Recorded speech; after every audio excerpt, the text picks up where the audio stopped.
Bonsoir Olivier Delacroix. Bonsoir Thibaut, ça va? Ça va très bien. Bon. C'est pas la plus vilaine vue de France là. C'est mon quartier. Ouais. Donc non, c'est plutôt un des plus beaux quartiers de France, je trouve. Il y a un petit peu de Marseille aussi. Ah ici, oui, c'est je vrai. trouve. Souvent, je pense à Notre-Dame en fait.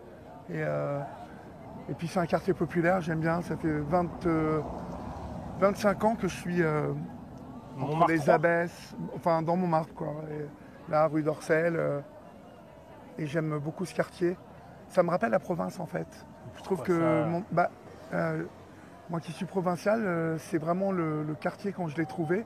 Parce qu'avant j'en ai essayé d'autres, le 15e, Ouais. le 12e. Et, Parce que ça s'essaye les quartiers de Paris. Hein? Ça s'essaye un quartier de Paris. En fait, quand je suis arrivé, j'étais étudiant. Ouais. Donc j'ai pas tout de suite rejoint Montmartre. Et en fait, par contre, quand je suis tombé sur Montmartre, je n'en ai plus bougé. Donc on y est bien ici. Et là, quand vous passez devant cette basilique, c'est toujours impressionnant. Hein. Ouais. Je passe en moto souvent. Et surtout, ce que j'aime, c'est qu'il y a toujours beaucoup de monde qui vient visiter cet endroit. Beaucoup de catholiques. Hein. Ouais. Bien sûr. C'est là qu'on voit que ces lieux-là sont des lieux qui rassemblent beaucoup les catholiques. Et alors, ça parle de toutes les langues ici, en fait. Donc, c'est plaisant, en fait. Sans voyager, on est toujours un peu bercé par les langues étrangères.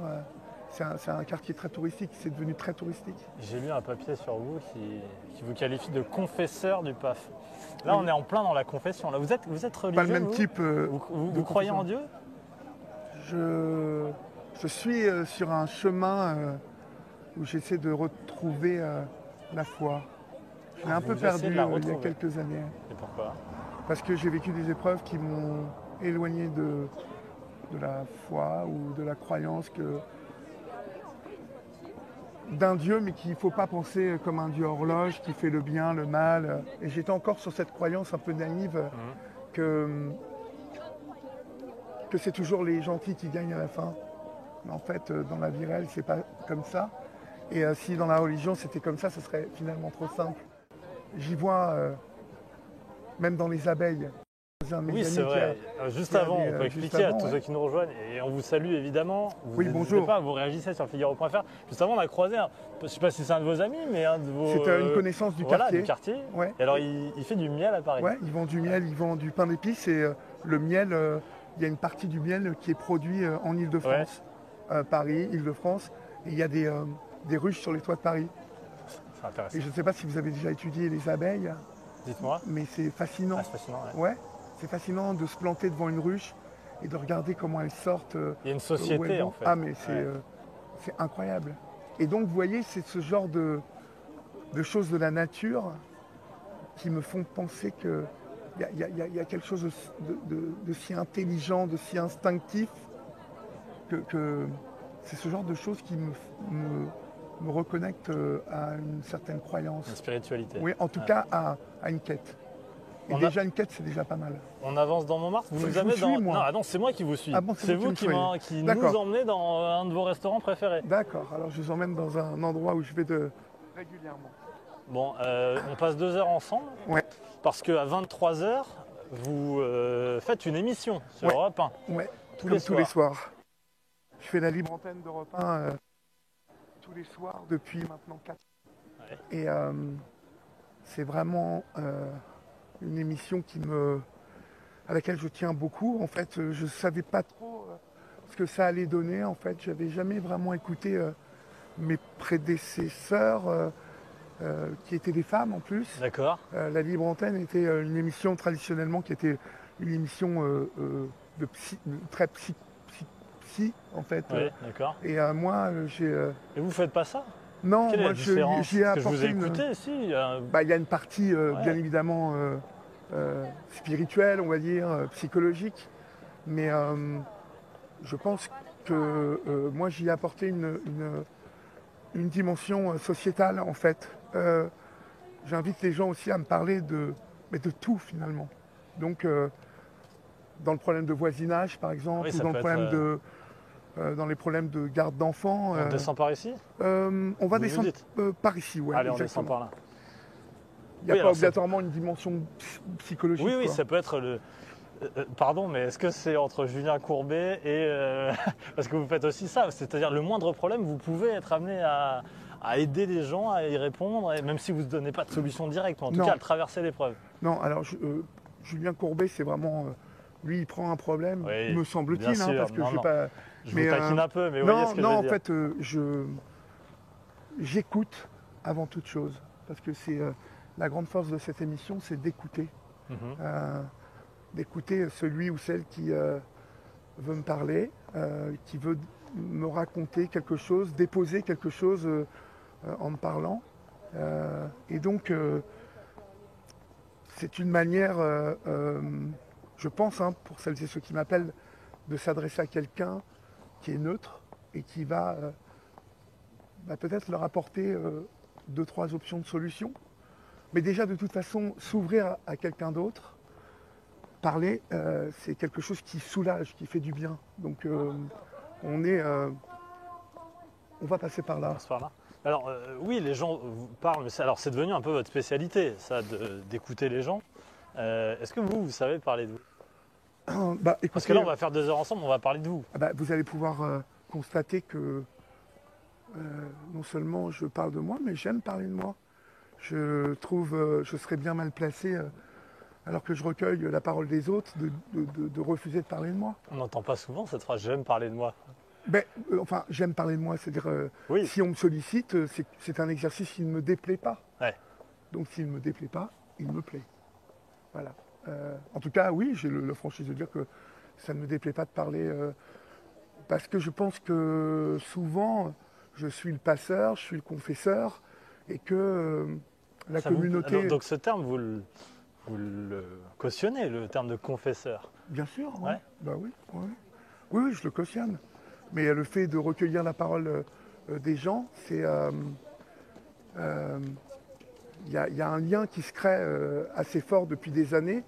Et je pense que c'est bien que je dévoile, moi, qui je suis, de quelle matière je suis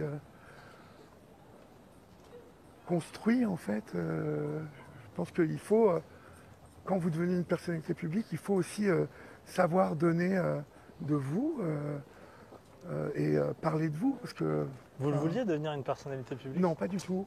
J'avais tout pas. Le monde dit ça. Non, mais alors, moi, je vais vous dire, pour être là où je suis, il faut un ego qui n'est pas un ego à dimension normale. Ah, alors ça m'intéresse. Je vais vous dire pourquoi. Mais c'est souvent la question que je me pose, c'est-à-dire que, bon, pas comparer, mais Alain Delon a un ego surdimensionné, c'est obligatoire qu'il en arrive là. Il est obligé et toute personnalité publique est obligée d'aimer sa personne, vouloir la montrer à la télé, etc. Bien sûr. Non, mais quand je vous dis que, en fait, je n'avais jamais pensé un jour me retrouver dans le rôle qu'est le mien aujourd'hui et devenir une personnalité publique, c'est-à-dire dans la rue, avoir des gens qui viennent vous voir, qui font des photos avec vous, qui viennent discuter avec moi beaucoup, surtout. Ouais. J'avais jamais imaginé que ça m'arriverait, en fait. D'accord. C'est un concours de circonstances qui m'a amené à faire de l'antenne. Mais on en revient à l'égocentrisme. J'ai été chanteur de rock pendant plus de... J'ai fait 4 albums avec Black Maria. Oui, toujours un peu, mais vraiment là pour le coup pour moi ou pour en amateur. Les amis. Voilà, j'ai une vraie carrière. On a fait 4 albums, on a fait 3 tournées européennes. On faisait ça, on ne faisait plus que ça pendant un moment. Ouais. Et bien évidemment qu'il faut avoir un ego pas comme les autres pour être sur scène et pour chanter et pour être devant comme ça. Toutes les personnes publiques qui vous disent que non, ils ne voulaient pas et tout, c'est des conneries. Quand on a envie d'être sur scène devant, ça veut dire qu'on aime, être au cœur de l'attention. Mais en ce qui concerne la télévision, vous savez, j'ai travaillé avec De Chavannes pendant 12 ans. J'ai travaillé avec Carl Zéron. On en parlera si vous voulez. Mais on m'a proposé des fois de faire de l'antenne et c'était vraiment pas quelque chose que... C'était pas le moment. Non, j'avais ni envie, ni je n'y voyais pas ma place. Donc, mais aujourd'hui, je m'y sens parfaitement bien. C'est très agréable, vous savez, d'être...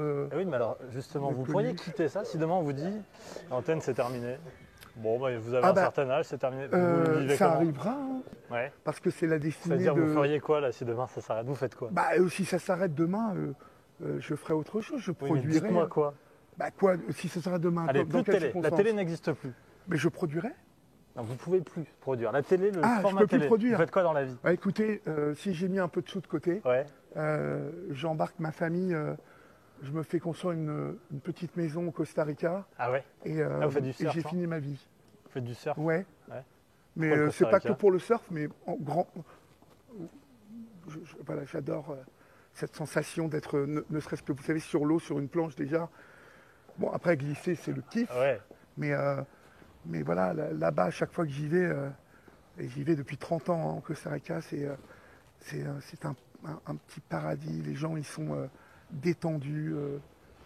C'est vraiment un truc super. Ça change de Montmartre. Là, on est dans un Paris de... Émilie Paris, hein. Là, Paris on de est près de la hein. maison de Dalida. Bah oui, on est vraiment dans les rues de Montmartre. C'est typique de Montmartre ici. J'essaierai de peut-être faire un petit business.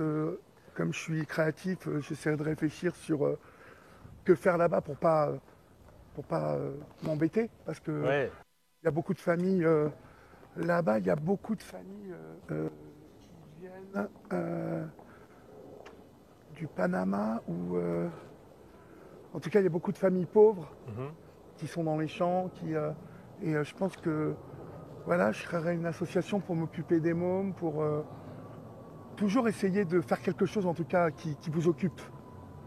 Je suis un hyperactif, donc je ne peux pas rester sans rien faire. Donc le surf, c'est 3 heures par jour, 4 heures par jour. Ouais, mais après, et le reste du temps, il faut s'occuper. Donc, mais toujours dans presque, avec cette dimension sociale. On va passer voir un... je ne sais pas s'il est là, mais en fait, c'est un de mes copains qui tient l'épicerie d'Amélie Poulain maintenant. Et comme fait, vous êtes parisien, mais comme en fait on est sur le Figaro.tv, bien sûr. Pour que les gens de Marseille, Strasbourg vous avez raison. passent devant, avec nous devant l'épicerie. Voilà. Mais alors, oui, de Paris, mais on ne vient pas de Paris. Hein. La plupart des gens que je reçois dans le Figaro la nuit ne sont pas de Paris. Hein. Non. Moi, je suis d'Évreux. Pourquoi il y a ce besoin de venir à Paris? Là aussi, c'est parce que c'est le boulot. Oui, mais le boulot, vous ne pouviez pas chanter à Évreux? Chanter à Évreux, c'est ce que je faisais.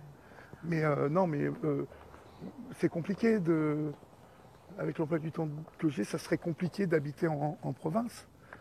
Bien que c'est de plus en plus l'envie que j'ai, j'aimerais en fait, peut-être dans les 2-3 années, m'installer en province et avoir un petit pied-à-terre la semaine. Paris. Et pouvoir le week-end partir en province, parce que même dans les grandes villes de province, c'est pas la même chose qu'à Paris. Ah non, c'est très différent. Souvent, je vais à Marseille, parce que j'aime Marseille, j'ai des amis. Comme j'aime le football, il y a un très grand club de foot là-bas aussi. Et c'est pas du tout la même chose que... C'est ici? Ouais, c'est ici, mais je sais pas s'il est là. Non, il n'est pas là. C'est sa femme. C'est l'épicerie qui est dans le film? Exactement. Au marché de la Butte. Ouais. C'est là que vous faites vos courses? Oui, je le vois ici. Je passe souvent. Ouais, mais c'est un copain marocain qui tient cette épicerie. Elle est jolie, non? Ouais, c'est vrai. Puis on entend la musique. Voilà, vous avez tout là. Un petit air d'accordéon. Il manque plus que Piaf qui passe comme ça en disant salut Thibaut. Oui, avec l'accent, le R qui roule comme ça. Ouais. Non, c'est vrai que c'est apaisant. C'est un des endroits de Paris qui apaise. Vous ne trouvez pas que ça a un petit air de province? C'est vrai, c'est un air de France d'antan presque. Exactement.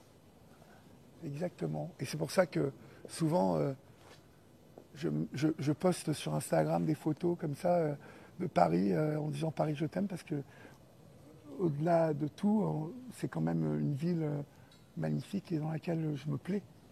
C'est-à-dire que vous pourriez quitter, puisque vous me dites que... Oui, je pourrais la quitter. Mais en même temps... mais c'est plaisant encore d'y habiter, en fait. Paris, c'est beau. Et puis, je trouve que j'ai de la chance de pouvoir habiter ce quartier, en fait. C'est sûrement le plus beau quartier de Paris. Certains trouvent que Paris change. Vous trouvez que Paris change? Oui, Paris change, bien sûr. Paris a changé. Comme toutes les grandes métropoles, Paris devient... parfois, c'est un peu tendu. En scooter, c'est tendu. Les trottinettes, les vélos, Madame Hidalgo. Elle vous agace? Elle m'agace profondément.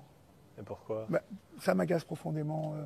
faire les choses, c'est bien, mais les faire rapidement, un peu dans la précipitation. C'est-à-dire que je trouve qu'il y a eu tout à coup une nuée de vélos, de trottinettes qui a fondu sur Paris. D'ailleurs, il y a beaucoup d'accidents, beaucoup de gens qui n'ont pas de casque en vélo. Ouais. J'en vois tous les jours. Je suis en moto et comme je traverse Paris, oui, ça m'agace. Et ça m'agace en plus parce que on a le sentiment, les deux roues, et puis aussi les taxis, en tout cas les gens qui travaillent en véhicule à moteur, que tout à coup on est devenu des pestiférés. C'est super désagréable. Et puis il y a pas mal de vélos qui nous font sentir aussi. Vous avez l'impression qu'il y a un clivage entre les piétons et les cyclistes? Ça n'est pas qu'une impression. Ah oui. Ah non, il y a un véritable clivage, bien sûr. L'attitude de beaucoup de cyclistes est vraiment très agaçante. On dirait que d'un seul coup, voilà, ils ont tous les droits. Je ne sais pas comment vous êtes motorisé, mais... Moi, je suis en scooter électrique. Vous êtes en scooter, donc vous voyez tous les vélos qui grillent les feux. Oui, ça c'est vrai. Les trottinettes qui grillent les feux. Tous ces gens, vous savez, avant-hier, j'ai reçu le témoignage sur Europe 1 d'une maman dont le fils était en vélo. Et donc tous ceux qui m'écoutent là ce soir, qui nous écoutent, pourront aller vérifier ce que je dis. Son fils était en vélo, il n'avait pas de casque. Il est tombé à 10 à l'heure sur le trottoir. Et maintenant la question est de le débrancher ou non. Vous voyez, donc un véritable drame. Et je vous jure que quand je vois le soir, quand je rentre de l'émission à 2h du matin, des mômes, 18, 20 ans, un peu en plus, on voit que c'est la sortie des bars, à 2 sur des trottinettes. Je trouve que les choses ont été un peu vite et que, parce que c'est par exemple 2 mômes sur une trottinette qui croisent la police ne leur dit absolument rien. Donc vous voyez, je pense que ça a été trop vite, qu'on n'a pas légiféré de bonne manière et que tout à coup on est dans une espèce de pagaille où, je le répète, ça on peut le vérifier tous les jours, il y a beaucoup d'accidents, beaucoup de personnes qui sont porteuses de handicap aujourd'hui ou qui sont carrément mortes. Donc voilà, au-delà du fait que les vélos m'agacent. Mais bon. Voilà. Et est-ce que vous avez... Je suis campagnard, vous savez, donc le vélo j'en ai fait et je ne déteste pas le vélo. Oui, j'ai compris. C'est son utilisation extravagante, quoi. Bah oui. Je trouve que c'est bien hein, le projet de vouloir transformer Paris. Oui, mais ça va trop vite. Il faut, vous voyez, il faut faire les choses un peu... Et est-ce que vous avez peur que des petits coins comme ça, cette petite échoppe, cette petite épicerie, là, des petites places comme ici, est-ce que vous avez peur que ça disparaisse? Est-ce que vous avez une nostalgie de tout ça? Non, mais ça disparaîtra pas, ça. Vous savez, en fait, tout ce coin là sont cette épicerie, c'est pas le bon exemple, hein, parce qu'elle est tous les touristes dans tous les guides, voilà. Mais tous les petits commerces, tous les petites épiceries vont rester. Ce quartier-là va pas beaucoup changer, en fait, je pense. On va par où? On va tout droit là. Ce petit côté-là, ce quartier ne va pas changer vraiment. Peut-être qu'on va y voir encore arriver, comme c'est le cas depuis une dizaine d'années, toutes les grandes marques de fringues, de mode. Mais bon, ça, c'est pas déplaisant. Vous savez, les gens qui râlent, les Français, ils râlent tout le temps. Donc, je sais que j'ai des copains du quartier qui me disent « Ah, ça fait chier, qui est Coppel, qui est Satellite. » Vous venez de nous donner le meilleur exemple, là. Vous venez de râler un peu. Non, mais moi, je râle après les vélos, dans tout Paris. Et je vais vous dire, en plus, comme ici, ça monte, on n'en a pas beaucoup de vélos. Oui, c'est vrai. Donc, du coup, on est plutôt peinard. On est plutôt peinard. Mais voilà, écoutez, non, ça ne bougera pas. Je pense que ce quartier est intact. Et puis, vu le prix des loyers, je pense que ça va rester comme ça. Vous voyez? Oui, c'est vrai. C'est quand même un quartier qui est relativement cher, hein, l'air de rien. Paris est cher. Paris est cher et Montmartre est cher. Comment s'appelle le restaurant où on va? Vous voyez, vous avez l'artiste coiffeur bio. On coupe avec des ciseaux de bois. Alors là, vous n'allez pas chez le coiffeur, vous? Non, Olivier? non. Jamais? Je ne vais jamais chez le coiffeur. Pourquoi vous faites cette coupe de cheveux? Mais je ne me fais pas cette coupe de cheveux. Mes cheveux poussent comme ça depuis que j'ai 22 ans. Mais alors il s'en mêle tout seul, ça fait des dreads tout seul. Ah bah ça fait des lianes tout seul. Lianes. Ouais. C'est pas vous qui y mettez non, je ne sais j'ai quel jamais je vous donne ma parole que je Vous n'ai jamais, mais je vous promets, je vais vous dire, je ne m'amuserai pas devant une caméra à faire ça. Je n'ai jamais touché à mes cheveux, sauf pour les laver et pour les couper. Bon. Je vais vous dire pourquoi ils sont devenus comme ça. C'est que avant de partir au Costa Rica, j'avais 22 ans et ma mère et ma tante ont essayé de me démêler les cheveux et les ont vraiment abîmés, je pense, ce soir-là. Je me rappelle, j'étais dans une baignoire, elles se marraient toutes les deux, elles étaient autour de moi, mais je me rappelle qu'elles tiraient beaucoup sur mes cheveux. Je suis parti au Costa Rica et je suis resté 2 mois et demi au Costa Rica avec mon frère. Tous les jours, c'était surf, donc soleil, eau salée. Et ça s'est mis à pousser comme ça. Et moi qui avais toujours rêvé d'avoir les cheveux raides parce que j'étais frisé comme un mouton, je ressemblais un peu à Dominique Rocheteau. D'accord, le footballeur, bien sûr, l'ange vert. L'ange vert, exactement. Et donc, et je crois que pour le coup, à cette époque, j'ai cru que Dieu exauçait un de mes vœux les plus importants. Et donc du coup, depuis, c'est marrant parce que depuis, il pousse comme ça, et vous remarquerez que devant, ils ne poussent pas obligatoirement comme ça. Non, devant, ils paraissent normaux. Ah oui, ils sont normaux. Tout ça pour vous dire que je ne fais rien de... Non, parce qu'il y a plein de gens qui tournicotent leurs cheveux et qui veulent atteindre cet objectif. Voilà. Vous faites des jaloux, en fait. Alors, je pense que oui. On va à gauche. À gauche ? Ouais.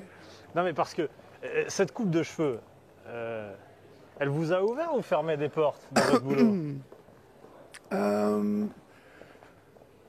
Je dirais qu'elle a eu la qualité, la vertu, je ne sais pas, vous choisirez le mot que vous voulez, de faire qu'on me voit une fois et on m'identifie et on ne m'oublie pas. C'est vrai que, par exemple, quand j'ai dit je reçois Olivier Delacroix-Legendre, exactement. Si, le mec qui avait les dreadlocks. Ah, mais oui. Et mon associé à Marseille me dit souvent ça. Il me dit quand je vais dans ma famille, j'ai dit je suis l'associé d'Olivier Delacroix, les gens ne voient pas. Et dès qu'il dit mais non, mais c'est le mec, tu sais, qui a les dreadlocks et tout, il voit tout de suite. Donc ça m'a valu ça. Mais sincèrement, sur France Télévisions, on ne m'a jamais demandé de toucher à mes cheveux, de les couper ou quoi que ce soit. Vous voyez, donc je sais, j'ai une des personnes qui faisait partie de la direction de France Télé qui m'a dit à l'époque, ça fait grincer des dents, ta coupe, mais quelques personnes grincent des dents. Et donc, ce n'était pas toutes les personnes. Et puis finalement, comme le premier numéro de Dans les yeux d'Olivier, il était consacré... Voilà, on est en... 2010, 2011 c'était il y a... Le premier numéro, c'était il y a 12 ans maintenant. Donc oui, c'est ça, 2011-2012. Et le premier numéro que je le fais au monastère du Pesquier avec des moniales contemplatives. Des moniales qui ne sortent jamais du couvent. Et ça a été un peu un choc thermique, vous voyez, que les gens voient un gars avec cette coupe de cheveux sur France 2, la chaîne premium du service public. Voilà, comme quoi en fait on peut arriver à tout quand on a des convictions. Il est où votre restaurant? Il est là. Ah, c'est ici? Voilà. Magnifique. Bon, bah, je vous laisse passer devant alors. Hein? Je vous laisse passer devant. Allez-y, ouais, on y va. Hop là. Tombez pas, Olivier. Fine, ça va? Bonjour. Et toi? Bonjour. C'est à qui ce beau chien? On peut se mettre ici? Ah oui, il est beau. On se met où? On prend un verre ici? Ouais, avec plaisir, on est bien. On est avec, on peut se mettre là, ça t'embête pas? Bah non, ça m'embête. Bon. Bonjour monsieur. Vous allez bien? Vous êtes le patron? Ah non, le patron, c'est moi. Je suis barman. C'est le Figaro. C'est le Figaro.tv qui fait l'émission en direct. Je te le dis. Comme ça, tu vas passer sur le Figaro. Vous appelez M. Campion. Non, mais il est au courant, M. Campion, ils l'ont appelé. Oui, on a appelé déjà. Ah, il arrive alors? Je sais pas, mais il est au courant en tout cas. On a pas... Qu'est-ce qu'on se prend? Pas d'alcool, hein? Non, je vais prendre un Coca zéro, moi, s'il te plaît. Et moi, un Perrier, s'il vous plaît. Ah, remarque, non, mets-moi un Perrier Grenadine, plutôt. Je vais prendre un Perrier Grenadine avec des glaçons. C'est une grande folie, là. Grande folie. Vous êtes critique avec le monde de la télé. Vous écoutez, vous êtes assez dur. Hein. Ah oui, vous trouvez? Ouais, je trouve un peu. Qu'est-ce qui vous fait dire ça? Vous trouvez que les gens de la télé, pas des gens très bien. Je me trompe? J'ai mal interprété ce que vous dites? Ben, qu'est-ce qui vous fait dire ça? Quel Même propos? quand vous dites ouais, c'est un milieu difficile, avec, vous avez donné l'impression qu'il y a des requins, quoi, que c'est pas. Mais pas pourquoi très simple. vous débarquez d'où en fait? Bah, je ne suis qu'un simple journaliste qui Bah pose oui. des questions à un présentateur. Bah oui, mais bien sûr que c'est un milieu difficile, c'est un milieu, mais comme beaucoup de secteurs professionnels, c'est un milieu où, vous le savez, vous voulez qu'on... Je sais pas qui est ce sac, on Peut-être le pousser. va le mettre là. Bon, mais ici. C'est mon sac à main. Tenez, Merci beaucoup. c'est un milieu... oui, c'est un milieu qui est assez violent, quoi. Il faut se battre pour... merci beaucoup. Merci. Il faut se battre pour arriver à exister, à produire. C'est un milieu, je pense, qui est proche du milieu de la fiction, du cinéma. Enfin, en tout cas, je fais des parallèles. J'ai un cousin qui est le directeur artistique de Marc Lavoine et qui travaillait avec Julien Doré avant et qui, on évoque souvent nos ressentis dans les deux milieux, et ce sont des milieux où il y a on parlait de l'ego tout à l'heure, on a affaire à des gens qui ont un ego bien installé, et comme c'est un milieu de création où il faut être créatif, Bien sûr. parfois il faut assumer que c'est pas votre idée qui est prise. C'est Et dur, sauf ça, que accepter. ce que je dis, c'est que c'est pas tout le temps la meilleure idée qui est prise. Et il y a de la politique. Il y a, Pardon. il y a comme dans tous les milieux un écosystème dans cette industrie où l'emprise des groupes, des gros groupes audiovisuels, c'est de ça dont je parle. Hein. C'est pas, Pas les gens. si vous vous attendez à ce que je balance Non, des si, noms. j'aimerais bien, allez-y, balance Mais ça. non, je ne vous balancerai pas de nom parce que ça n'est pas, ce ne sont pas des gens. Vous évoquez de la politique, c'est un peu le pot de fer contre le pot de terre parfois. Vous voyez, bien. un peu trop souvent. Les petits producteurs indépendants ont du mal à faire leur place. Alors qu'il y a de grosses maisons qui trustent Alors qu'il y a toutes les grandes émissions. alors qu'il y a voilà. Et encore une fois, ce sont ni les dirigeants de France Télévisions qui ont installé ce système.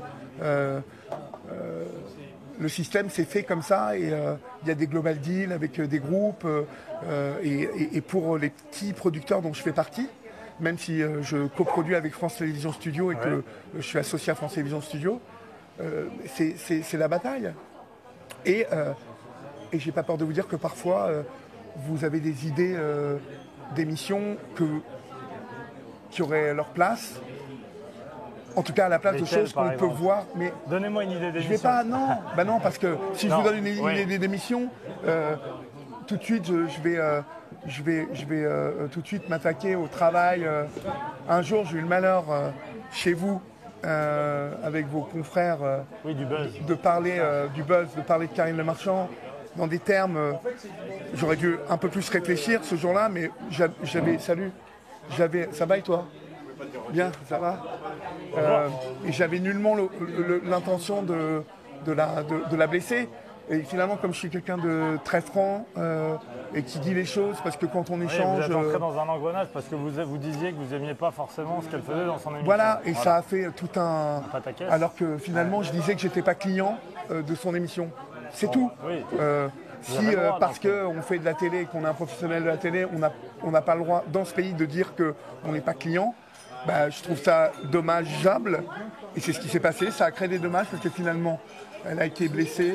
Je me suis excusé parce que je voulais absolument pas blesser Karine Le Marchand, qui est en l'occurrence quelqu'un que je connais pas vraiment bien, mais qui est charmante. En tout cas, les deux fois où je l'ai croisée, voilà. J'ai juste dit que j'étais pas client de ça. Et ça fait tout un truc. Donc voilà, ce soir, je ne vais pas critiquer Non. quoi que ce soit. Vous regardez quoi à la télé, par exemple Moi, vous, je regarde Envoyé spécial, Complément d'enquête, je regarde Infrarouge. Qu'est-ce que vous regardez surtout pas? Surtout pas. La télé-réalité, c'est pas quelque chose qui m'intéresse vraiment. Tous les programmes qui sont un peu voyeurs, un peu sous le prétexte qu'on va arranger les choses ou faire le bien. on se... Là, vous me voyez venir. Non, pas du tout. Est-ce que votre émission, elle n'est pas un peu voyeuriste par Pas du certains tout, aspects? pas du tout. Non? En quoi elle serait voyeuriste? Parce que vous, c'est des gens qui vous parlent, qui expliquent leur vie, leurs problèmes. Et peut-être que pourquoi les gens vous regardent? Est-ce qu'ils se disent peut-être, je vous provoque exprès, est-ce qu'ils se disent, bah tiens, il y a pire que moi, il y a des gens qui souffrent plus que moi, et donc je vais regarder ça. Sauf que je ne crois pas que c'est en tout cas les retours que j'ai depuis 12 ans, ça n'est pas du tout ce type de retour que j'ai. Il y a sûrement des gens qui... mais je vais vous dire pourquoi. Parce qu'à la différence des émissions dont je vous parle, on est dans le cœur des problématiques et on est là pour les résoudre. Or, dans les yeux d'Olivier, on ne résout pas les problématiques du tout. On s'adresse à des gens qui vont vous raconter leur histoire, mais qui vont vous la raconter du début jusqu'à la fin. Et généralement, pratiquement à chaque fois, ce sont des personnes qui se sont sorties de l'ornière, de l'épreuve, et qui, justement, inspirent les autres. Dans son canapé, on a plutôt la réflexion de se dire, si ça m'arrive demain, finalement, on peut sortir de ce mauvais pas. C'est la grande différence. Je ne vous avais pas vu venir avec ça, dis donc. Ah bon? Qu'on puisse comparer, je ne sais pas, par exemple, les émissions de télé-réalité à la mienne. Non, je ne compare pas les émissions de télé-réalité, mais vous me dites les émissions qui sont où on rentre dans le voyeurisme. Vous voyez un peu de quel type d'émission je parle ou pas? Pas vraiment. Ah bon? Non. Des émissions où, je sais pas, il y a une entreprise qui tourne mal et on va faire tout, aller pour des appartements où ça se casse la gueule de partout, ou des situations de cœur. Enfin, vous voyez ce que je veux dire? Je vois très bien. Je ne critique pas. Vous me demandiez ce que je ne regardais pas. Je ne regarde pas ça, je ne suis pas client de ça. Et je pense, pour le coup, être très éloigné avec mon programme de ce type de programme. Bien sûr. C'est pas que je crois, j'en suis persuadé. Non. Ah bah là oui, pour le coup, je vois bien la différence entre ce que vous décrivez et ce que vous faites. Absolument. Comment ça a commencé pour vous dans le monde de la télé? Parce qu'au début, vous ne faites pas du tout ça. Vous faites pas du tout de... J'ai été diplômé de l'Institut pratique de journalisme. Ouais. Je suis sorti de l'école et je voulais faire de la télé. Parce que pour moi, c'était le média qui était le plus puissant, sur lequel il y avait plein de terrains de jeu intéressants, en tout cas qui m'attiraient. Et j'ai eu la chance d'avoir une ex-petite amie qui travaillait pour Christophe de Chavannes. D'accord. Et donc, quand dans Ciel Montmardi, il cherchait un journaliste capable d'aller traîner dans les milieux un peu... les milieux un peu tordus, les milieux de la nuit, des milieux un peu border. Ouais. Donc à la base, vous faites presque la programmation de l'émission en allant chercher. Non, c'est pas de la programmation, c'est un boulot aujourd'hui, comme il y a dans beaucoup d'émissions où on vous demande comme chez Cyril Hanouna, comme chez Faustine Bollard, où on doit trouver des témoins, le casting des témoins. C'était quoi les milieux, par exemple? Ça pouvait être les milieux de voyous, les milieux interlopes, les milieux de la nuit, mais aussi des milieux... j'ai monté l'émission avec Patrice Hermouz à l'époque sur l'ultra-droite, qui a fait beaucoup parler. Oui. Voilà, j'étais j'ai été embauché chez lui pour aller dans des milieux où tout le monde n'est pas à l'aise. Ok. Voilà. Et vous étiez à l'aise partout? Ouais. Même avec l'extrême droite? Oui, parce que je suis à l'aise avec tout le monde, moi, depuis toujours. Je veux dire, à partir du moment où j'ai la conviction que l'autre existe et qu'il a le droit à la parole, il a le droit à l'échange autant que moi, pourquoi je serais mal à l'aise avec des gens d'ultra-droite?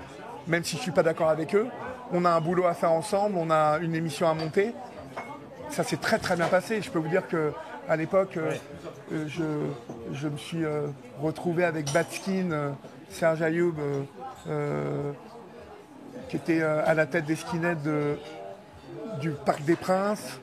Je me suis retrouvé avec les gens du GUD. Et puis de l'autre côté, avec les jeunes qui faisaient la chasse à ces gens-là. Enfin, je ne sais plus qui chassait les uns et les autres, mais c'était assez chaud. Ouais.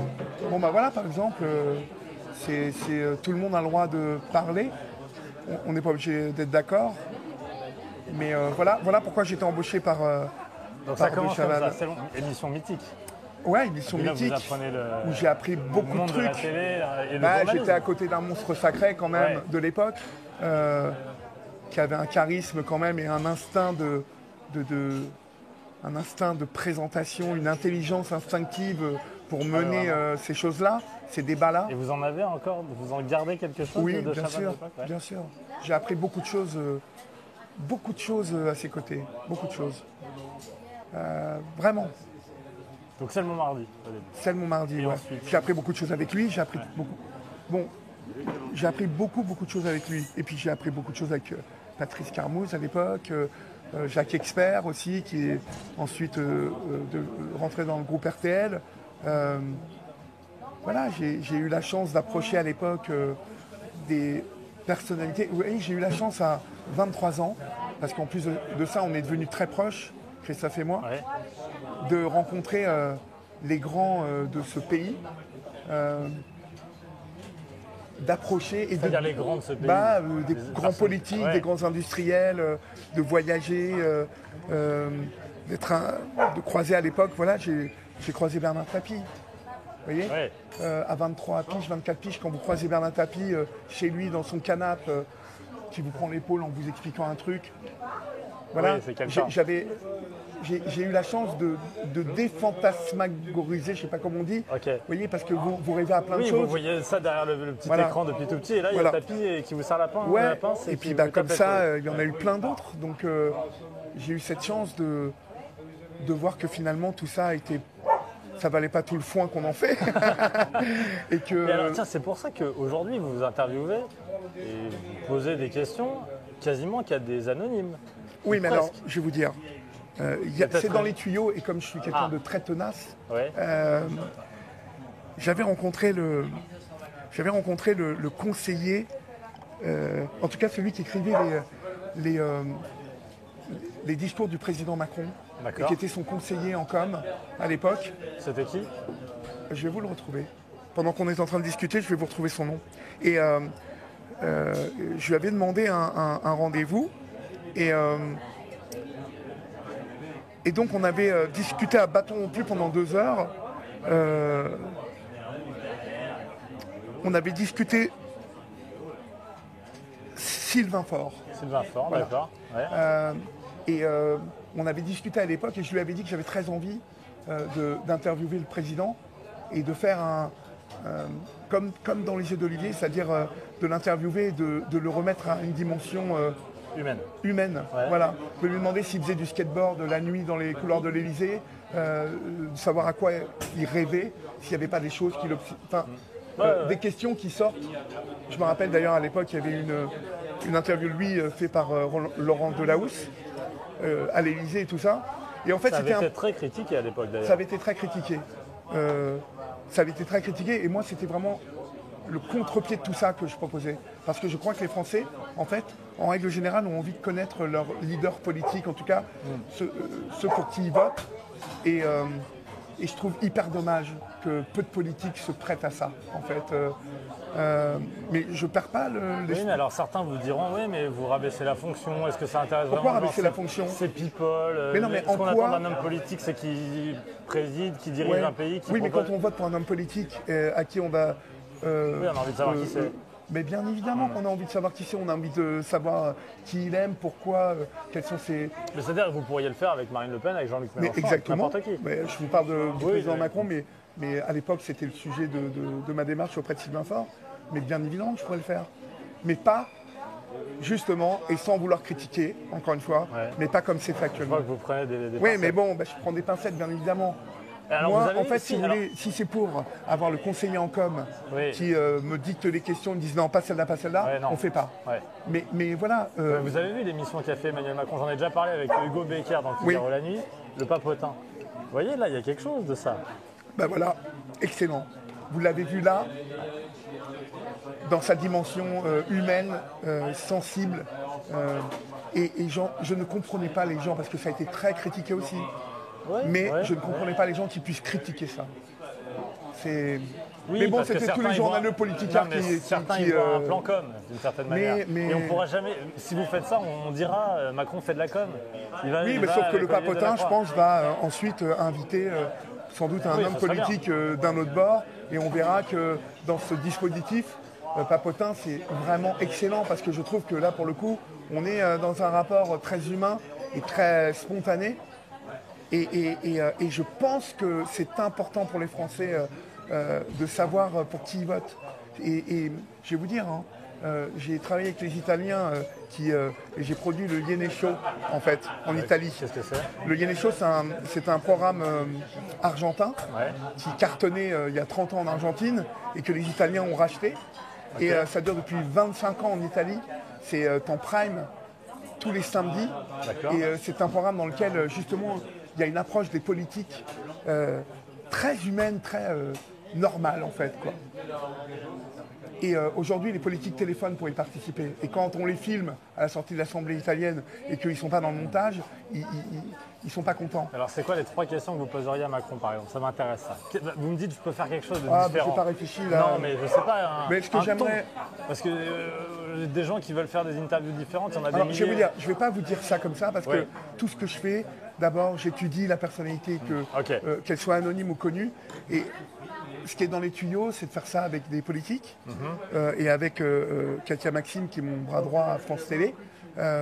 Ça fait très longtemps qu'on veut transposer ça à des personnalités. Alors, on le fait dans Les Yeux d'Olivier, là, depuis cette saison. Ouais. Et Oui, on alors voit- j'ai vu par exemple le footballeur Rio Mavuba. Ouais, Ouais. il y J'ai vu un de avait nos collègues, bon c'est pas forcément une star, mais Georges Malbruno qui est un peu plus connu. complètement. Il y a Guillaume Gringe qui chante avec Orelsan. Oui, c'est vrai.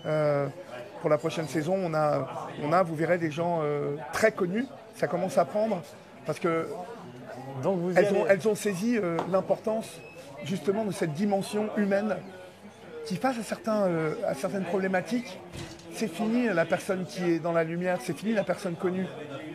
Il y a de plus en plus de personnalités qui ont envie qu'on les connaisse différemment.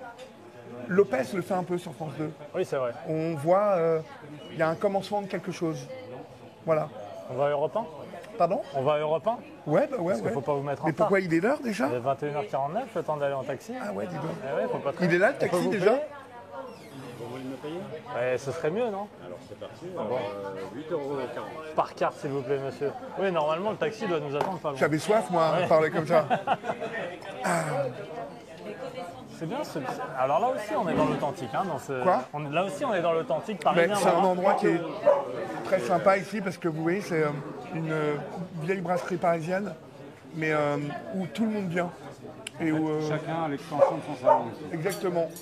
Et c'est vrai que tu sois connu ou pas connu, ici, tu es traité de la même manière. Là, t'es reconnu. Et tout le monde, voilà, tu es reconnu en tant que Elle va tel. bien? Elle va très bien. Elle t'embrasse.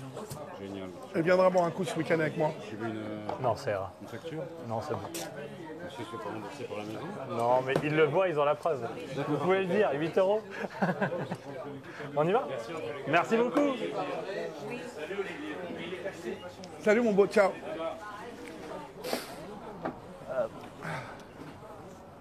Il est là? C'est ce taxi? Ah bah parfait. Non mais vous voyez en fait, ce dont on parle c'est très important. En tout cas, Bonjour, monsieur. Bonjour. J'ai la conviction que c'est quelque chose qui va arriver en fait. Vous voulez que j'aille où? Bah, plutôt là-bas, comme Alors ça. je fais le tour. Bonjour, monsieur. Bonjour. Ah, c'est parfait. Hop, je vois. Ça va? Ouais. Bonjour. Bonjour monsieur. Hop là.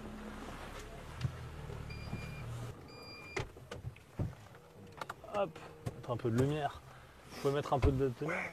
Voilà, comme ça on en voit un peu plus. Non, je vous disais On va à Pont Mirabeau, monsieur, s'il vous plaît. Ouais. Il n'y en a pas, en il y a- étant, il y a pas une seule personnalité. Vous avez forcément des modèles, une idole, je pensais un que vous allez acteur. me demander, vous avez jamais vu Christophe de Chavannes impressionné par quelqu'un? Ah si, alors bah si vous Si. avez quelqu'un. Si, il était impressionné par Ayrton Senna. Ah oui, Il d'accord. était impressionné par des coureurs automobiles, parce que c'est un passionné d'automobile. Et je me rappelle l'avoir vu ému pour ça. Moi, je suis un véritable fan, moi. Moi, je suis ému par plein de gens. Ah, vous êtes un peu groupie. Un peu, ouais. Alors, de qui vous seriez groupie, par exemple? Ah, mais moi, c'est plus... vous voyez, j'ai vu Jérémy Ferrari sur scène il n'y a pas longtemps. Ça m'a l'humoriste subjugué, ouais. Je pense que c'est... Humour noir. Humour noir, mais humour... une performance intellectuelle, drôle, avec beaucoup de travail, c'est très malin. Donc c'est le genre de truc qui me subjugue. En tout cas, vous pouvez me choper avec la bouche ouverte en train de regarder, mais aussi bien que quand j'étais voir Nick Cave la dernière fois qu'il a joué à Paris, aussi bien que quand je vois Iggy Pop. Je peux être subjugué par le Napoli ou Manchester City ou Newcastle. Quand je vois un match de football où ça joue, où c'est beau, je peux être subjugué par un livre, par une série. La dernière série qui m'a subjugué totalement et dans laquelle j'ai pleuré, ma fille me regardait, elle me disait « Ça va papa ?» C'était le week-end dernier, j'ai regardé la dernière série de Xavier Nolan sur Canal. Ah oui, elle a un nom compliqué, l'heure où... je sais plus trop qui s'est réveillé. Je ne me rappelle plus du nom. J'ai vu Xavier Nolan d'ailleurs en aparté, qui me subjugue aussi, tellement je le trouve brillant. Voilà, devant quoi je peux tomber en arrêt. C'est bien d'être subjugué en plus. Il faut être subjugué, il faut... vous savez, je pense que les gens qui ne sont pas subjugués, ce sont les gens qui, au final, sont hyper nombrilistes et qui ne voient le monde qu'à travers ce qu'ils font ou ce qu'ils sont et qui ne regardent plus autour d'eux, en fait. Donc, il faut continuer d'être inspiré par les autres. Et moi, je suis inspiré par beaucoup de choses. Et je continue d'être inspiré par beaucoup de choses. Et j'espère que ça durera longtemps. Et quand je vous dis inspiré, c'est qu'après, quand on réfléchit avec Fabrice Bonanno, mon associé, et nos collaborateurs, et Katia, Maxime aussi, on remet de tout ça dans nos créations. On essaie d'y mettre notre patte, notre sensibilité, et j'ai toujours considéré qu'on se construisait avec les autres, en se confrontant aux autres. Donc, on se confronte aux autres dans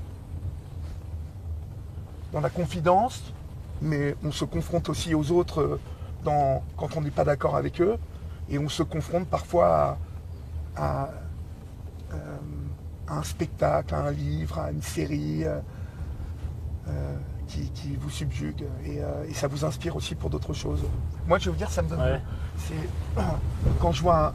la dernière fois que je me suis dit, comme quoi, en fait, le travail paie.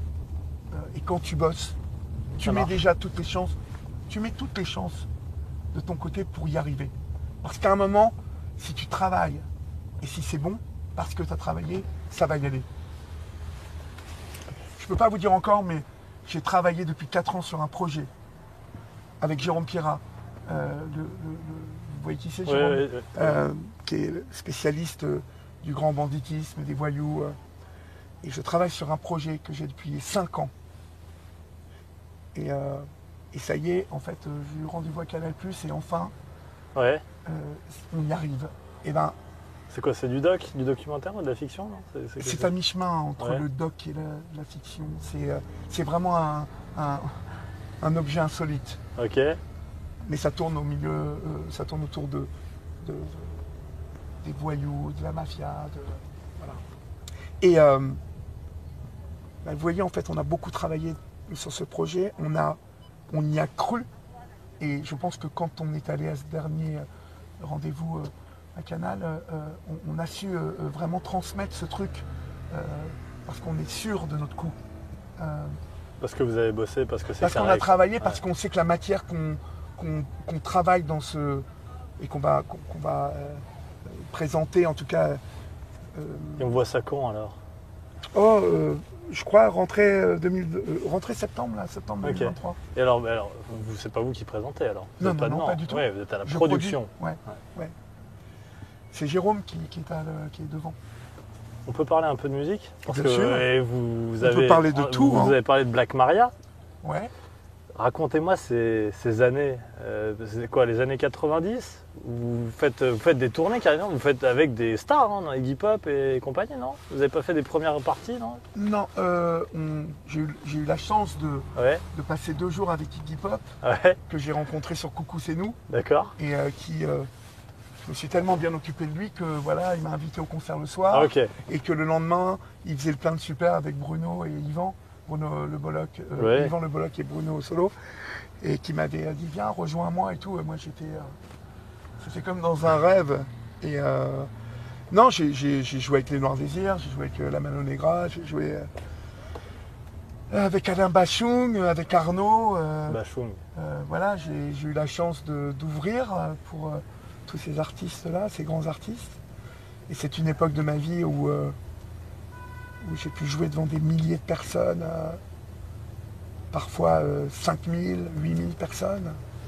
Et c'est un kiff incomparable d'avoir vécu ça. En fait, quand j'y pense, en fait, j'ai cette chance cette chance d'avoir vécu ça. Et cette époque-là, aujourd'hui,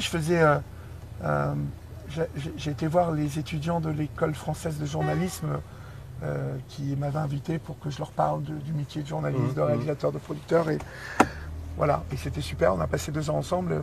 Et à un moment, il y a une des étudiantes qui m'a dit est-ce que le fait que vous soyez chanteur, que vous ayez eu la carrière de Black Maria, vous a ouvert des portes et vous a fait rencontrer des personnalités, en tout cas vous a offert la possibilité de vous lier à des gens importants.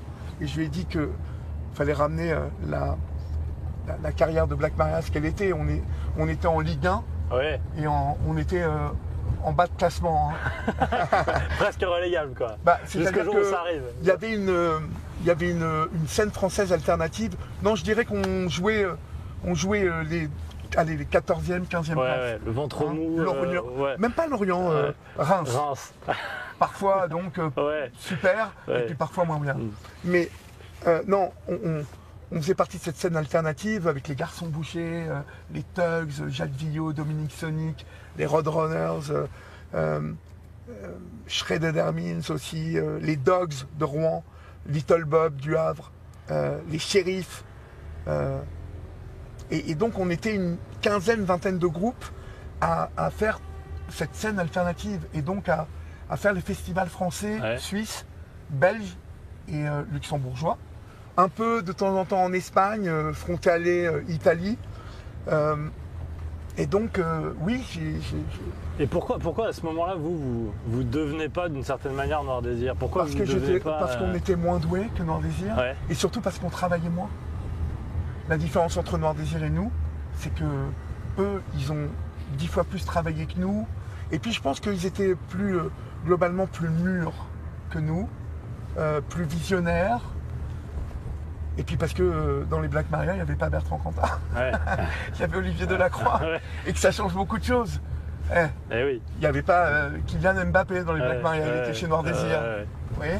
Donc, non, mais c'est une chance extraordinaire d'avoir déjà vu. Et Smith, J'ai fait toutes les grandes salles parisiennes. J'ai fait les Eurocaines de Belfort devant 10 000, 12 000 personnes. Quand vous avez eu la chance de faire ça, ça a duré pratiquement 12 ans.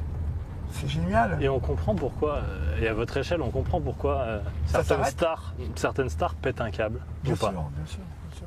Est-ce que vous aussi, à des moments, enfin j'en sais rien, la Moi, drogue, etc. Moi, d'abord, j'ai jamais été une star et j'en Oui. suis toujours pas une.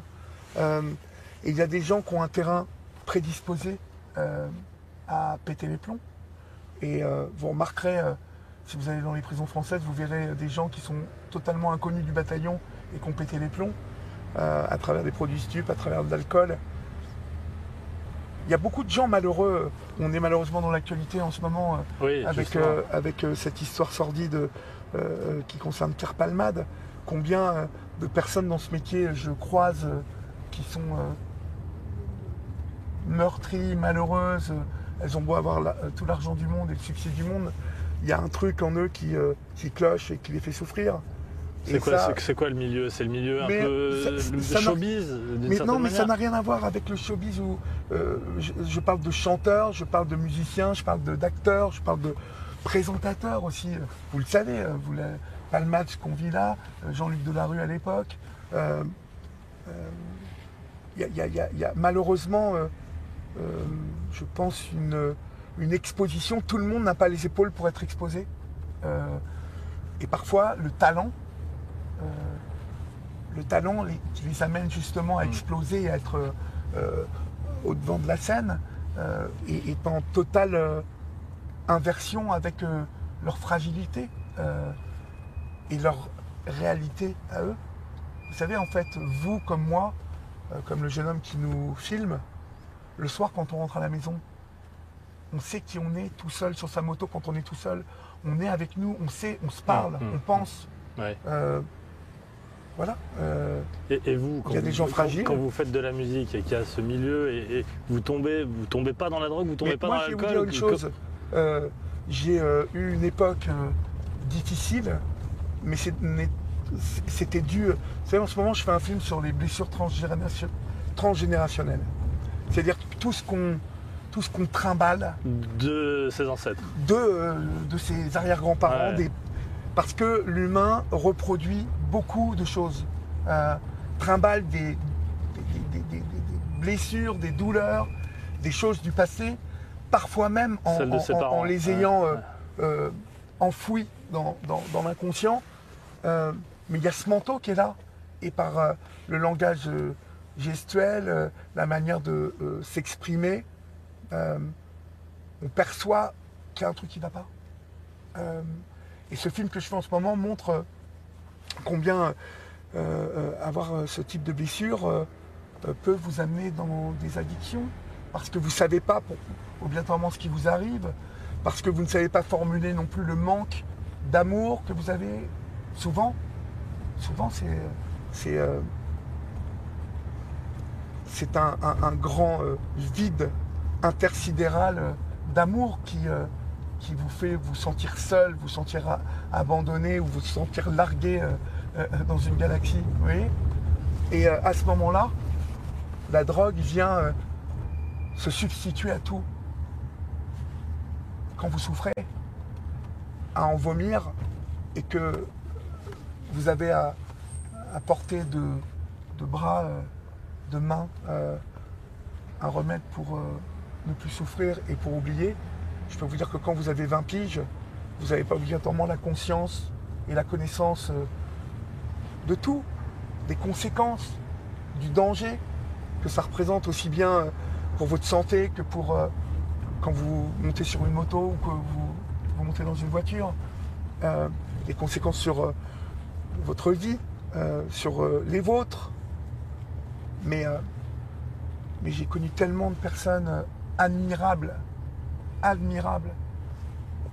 qui étaient alcooliques, qui étaient accros à la cocaïne ou à l'héroïne, que c'est pas moi qui irai jeter la pierre à celui ou celle qui souffre d'une addiction.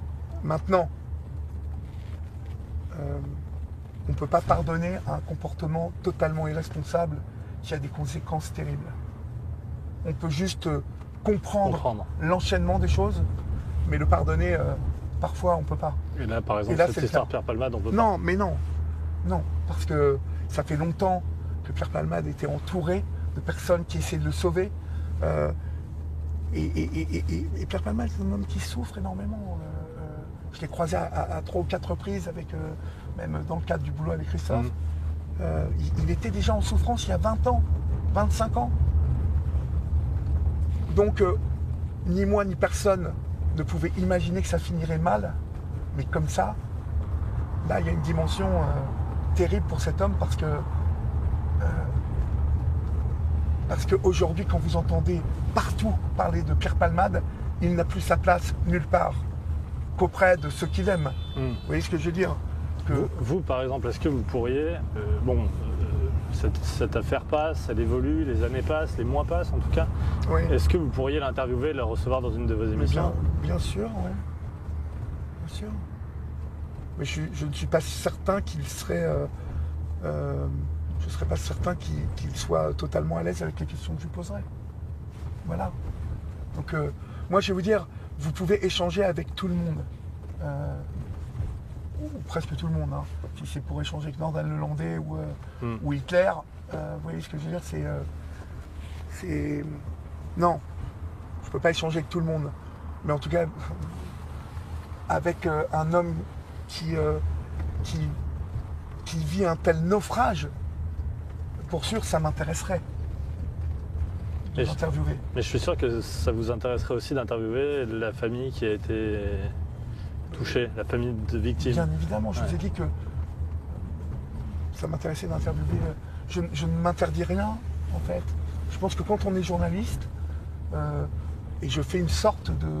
Je fais une sorte de journalisme aussi. Il ne faut rien s'interdire.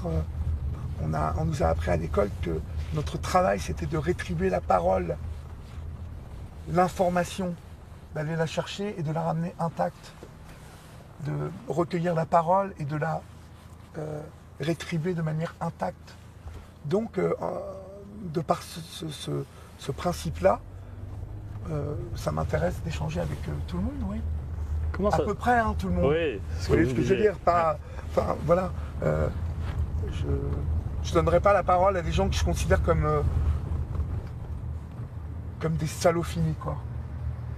Je pense que ça me donnerait l'impression de me corrompre quelque part. Donc... Tiens, par exemple, je ne sais pas si vous avez vu que Léa Salamé a reçu dans quelle époque Charles Sobhraj, vous savez, le serpent, celui qui est le... Oui. Est-ce que vous auriez pu le faire, ça? Oui, je pense, oui. Ouais. Parce que lui aussi, il est considéré comme un tueur en série. Vous voyez ce que je veux dire? Donc, Ah, il est considéré comme tueur en série? Eh oui. Je ne sais pas. Alors, je connaissais pas... Oui, c'est vrai, le serpent. Ouais, parce que j'étais en train de chercher. Et en fait, je faisais une confusion avec le chinois. Donc, je connais pas. Qui est un voyou. Et pour ça, je ne comprenais pas. Savez, Je croyais qu'il était mort, qui était sur Netflix. Oui, avec Tahar Rahim. Exactement.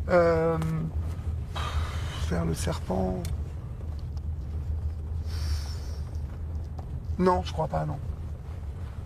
Mais quelqu'un qui a volé la vie de plusieurs personnes, je pense que, voilà, d'une manière générale, j'irai pas.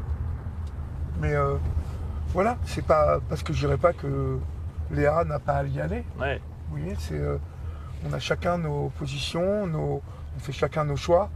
Mais moi, je donnerai pas la parole, je vous ai dit, à des salauds. Donc lui, c'est une enflure, celui-là. Donc non, moi ça m'intéresserait pas. On est en vous lui donnerez?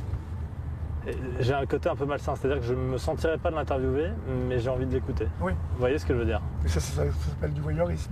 Oui, mais au-delà du voyeurisme, c'est intéressant quand même de sentir, de se comprendre finalement. Oui, mais c'est ce pourquoi le mot voyeurisme existe. Et il n'a rien de salace. On a tous un côté voyeur. Mais là, l'implication, elle est autre. Oui. Vous comme moi... On est caché derrière sa télé. On n'est pas face à la personne. Vous comme moi, si la question nous est posée d'aller interviewer un salaud, que ce soit le serpent ou un autre, je pense qu'il y a des questions à se poser. Voilà. Dans vos émissions, il y a plusieurs thèmes qui ressortent souvent, je trouve. Ouais. En ce moment, en tout cas, la question de la santé mentale, je voudrais qu'on en parle un peu, et puis les femmes. Oui. Vous mettez en avant les femmes qui ont des souffrances différentes, même parfois qui peuvent être les mêmes problèmes que les hommes, mais il y a un petit cran supplémentaire dans les difficultés à surmonter tout ça. Est-ce que je me trompe ou pas? Vous essayez de mettre les femmes en avant, leur donner peut-être un peu plus la parole? Non, vous vous trompez absolument pas. En fait, j'ai écrit un bouquin qui s'appelle « Parce qu'il y a les femmes » il y a 4 ans maintenant. Les femmes ont une grande place dans ma vie. Avant de parler d'amour, je vais vous parler de ma construction qui s'est fait beaucoup avec les femmes. Vous savez, en fait, les femmes, depuis le début, pratiquement, j'ai perçu qu'elles étaient beaucoup plus courageuses que les hommes. Mais beaucoup plus courageuses. Donc, c'est pas un peu un cliché, ça? Ah non, c'est absolument pas un cliché. Vous voyez le nombre de mecs qui pensent qu'ils sont supérieurs aux nanas, je peux vous dire que c'est une grande majorité. Et c'est pas du tout un cliché. Du tout. Je pense que vous entendez même pas beaucoup d'hommes dire ce que je dis à ce niveau-là. En tout cas, j'en ai jamais entendu. et je le répète souvent. Sur Europe, je le répète souvent. Pourquoi? Parce que je me suis construit aux côtés de femmes. Les femmes ont toujours beaucoup compté pour moi parce que justement, je pouvais m'y fier. Confiance, c'est une valeur essentielle quand vous vous construisez. Je dis toujours que j'ai perçu vite que dans ce monde, j'allais me construire à travers les autres et avec les autres. Mais avant toute chose, s'il y a la confiance, on va tellement plus loin, plus vite, plus profond. Et donc avec les femmes, ça va plus loin, plus vite, plus solidement, plus courageusement. J'ai rarement été déçu. Et ensuite, comme l'histoire se répète, dans les yeux d'Olivier, la libre antenne d'Europe 1 sont des programmes dont l'auditoire est à 70% presque essentiellement féminin. Ah oui? Ouais. Et à 80%, les personnes qui témoignent dans les yeux d'Olivier et à la libre antenne sont des femmes. Ça recoupe un peu ce que je vous ai dit. Oui. Hein, il faut Donc avoir je le me trompe courage pas. de témoigner. Non, mais il faut avoir le courage de témoigner, de se raconter, de se livrer, en fait. Vous êtes féministe? Non. Non, je ne suis pas féministe du tout, non. Je ne me sens pas du tout l'âme féministe. Et puis, par les temps qui courent, sincèrement, elle me gonfle plus qu'autre chose. Certaines féministes. Hein, C'est-à-dire? Je trouve qu'il y a des positions beaucoup trop radicales ces derniers temps qu'on entend et qu'on relaie, qu'on a un écho, parce que, bien évidemment, ça fait vendre un peu dans les trucs de putaclic aussi bien que dans les gens qui essayent de faire du buzz. On a saisi le côté un peu hystérique de certaines féministes.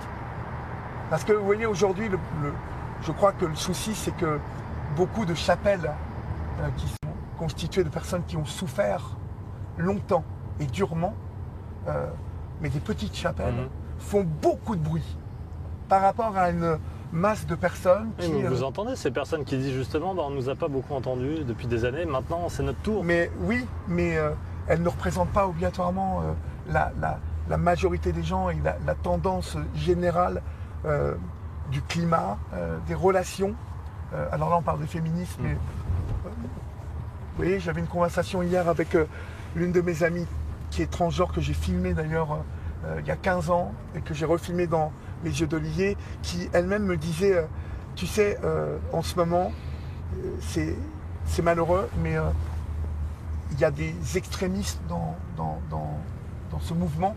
Mais quelles sont les positions qui vous agacent, par exemple? La position qui m'agace sur les transgenres, par exemple, c'est le refus de toute présence d'hommes ou je ne sais plus comment ils appellent ça, parce qu'il y a des drôles de noms maintenant. Mais voilà, j'étais amené en tournage sur la parentalité chez les gays, à être convié à la maison des associations près du centre Jean Pompidou, et avec une association transgenre qui refusait que nous traversions la salle et refusait notre présence parce que nous étions des hétéros-hommes. Ça m'agace profondément. C'est quoi? De quoi on parle? Vous voyez? Autre chose qui m'ont agacé, c'est par exemple Deneuve qui a été conspuée quand elle a tenu des propos sur sa condition de femme à elle. Qui sommes-nous pour dire à quelqu'un d'autre mais tu as tort, t'es nul, t'es mauvais, Vous voyez, moi je me permets jamais de conspuer quelqu'un. Je peux dire non, je suis pas d'accord avec toi, échanger, machin, mais vous voyez, de là à écrire sur les réseaux sociaux des insultes, des menaces, vous voyez le climat dans lequel on est en ce moment. Par exemple, oui, je le vois. Et par exemple, ça vous plaît, vous? Pas forcément. Vous ne trouvez pas que la société recule dangereusement sur plein de conquêtes qu'on avait fait, de liberté d'expression, vous voyez, au nom du fait qu'il y a des gros cons qui se comportent comme des gros cons, il faut que tous les hommes, par exemple, trinquent. Bah, moi non, j'ai pas envie de trinquer pour les gros cons. Voilà. Et je crois être un homme respectueux de beaucoup de choses, de tout ce que je peux. Et des femmes. Et je me sens pas concerné par les gros cons. Je me sens pas concerné par un mec qui va mal parler ou qui va tenir des propos sexistes sur la jupe de sa collaboratrice ou lui toucher les seins parce que c'est son patron. Ou, je me sens aucun point commun avec ce mec-là. Oui, mais plusieurs féministes vous diront, oui, mais quoi, vous vous sentez agressé, vous vous sentez blessé? Non, je me sens agressé. Vous vous sentez visé? Je me sens agressé quand elles mettent tous les hommes dans le même sac. Et ça arrive à de nombreuses reprises. Il y a des féministes aujourd'hui pour lesquelles chaque homme est un sagouin en puissance. Vous le savez, enfin, et ce sont ces chapelles extrémistes qui me dérangent. Madame Badinter, elle ne me dérange pas. Et elle est dérangée par cet extrémisme-là actuel. Il faut raison garder, il faut bien évidemment que ce pays, et je parle de la France parce que je suis français, ce pays souffre encore d'une dictature des hommes, de certains hommes. Bien évidemment, il y a beaucoup de femmes qui continuent de souffrir et que moi ça m'hallucine de voir qu'à un même poste, une femme ne gagne pas la même chose qu'un homme. Mais vous voyez, moi j'ai que des collaboratrices dans mon équipe rédactionnelle. Mais elles gagnent le salaire, il est le même qu'un garçon. Je me demande même, comment on peut penser qu'on va payer un mec plus qu'une nana. Oui, c'est un peu archaïque quand même. Oui, je vous confirme. Oui, donc, et ce que vous dites, c'est que ce combat-là, il est par exemple prioritaire, contrairement à d'autres que vous imaginez. Bien évidemment. Un peu accessoire. Ce combat-là, il est prioritaire, comme celui que n'importe quel mec qui... vous me parlez des femmes. Oui, je combats les violences faites aux femmes en même temps que j'interpelle. D'ailleurs, j'ai été convoqué au ministère de l'Intérieur. Ah bon? Bon, convoqué très gentiment, hein, mais parce que j'avais gueulé un soir par le secrétaire d'État et son équipe. C'est parfait ici, monsieur. Parce que j'avais un soir émis mon agacement et en même temps mon questionnement sur le fait que il y avait toujours le même nombre de femmes, voire là, en ce moment, au moment où je parle, plus de femmes qui meurent sous le coup de son mari, de son conjoint. Pourquoi ça ne bouge pas? Alors qu'au Canada, ça bouge. Alors qu'en Espagne, ça bouge. Pourquoi au Canada, ça bouge? Pourquoi en Espagne, ça bouge? Parce qu'il y a une tolérance zéro.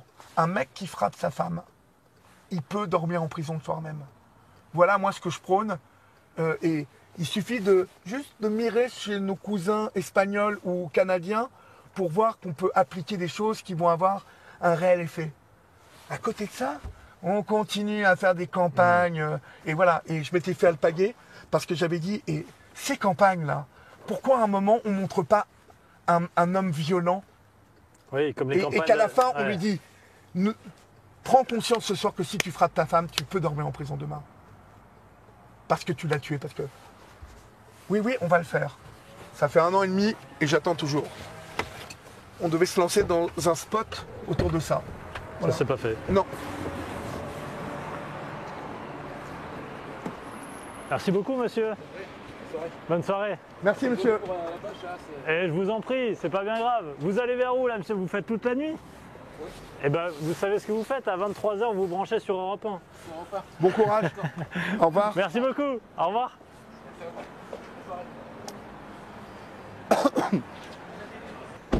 On continue? Ouais. Bon, on s'approche, là. Et en fait, on s'approche. Et en fait, non, ça bouge pas. Moi, je comprends pas pourquoi on légifère pas, vous voyez. Et ça, voilà, je pense que c'est un vrai combat à mener pour les femmes, parce que on peut pas tolérer qu'encore aujourd'hui, il y ait tous les 3 jours une femme qui meurt. C'est pas possible. Et on continue, en fait, je sais pas, en tout cas, ça marche pas. Ce qui se fait ici. Et on continue à ne pas... pourquoi on n'applique pas la même législation qu'au Canada ou en Espagne? Pourquoi? On va vous dire que c'est une question d'argent, le budget? Bah alors si, parce que finalement, j'ai posé aussi la question, et c'est peut-être aussi pour ça qu'ils n'étaient pas contents, c'est que j'ai fini par me demander si un détenu qui coûte près de 1 200 € par jour à l'État, bah, finalement, en calculant, en faisant le quota des détenus et puis des femmes qui mourraient, bah, peut-être que finalement, peut-être c'est une question d'argent. Alors que je pense vraiment pas qu'on soit dans ce type de calcul. Non, surtout sur une question comme celle-ci. Voilà, mais pourquoi ça bouge pas alors? Donc du coup, voilà pourquoi je parle souvent de sujets sur les femmes aussi. Ça me préoccupe.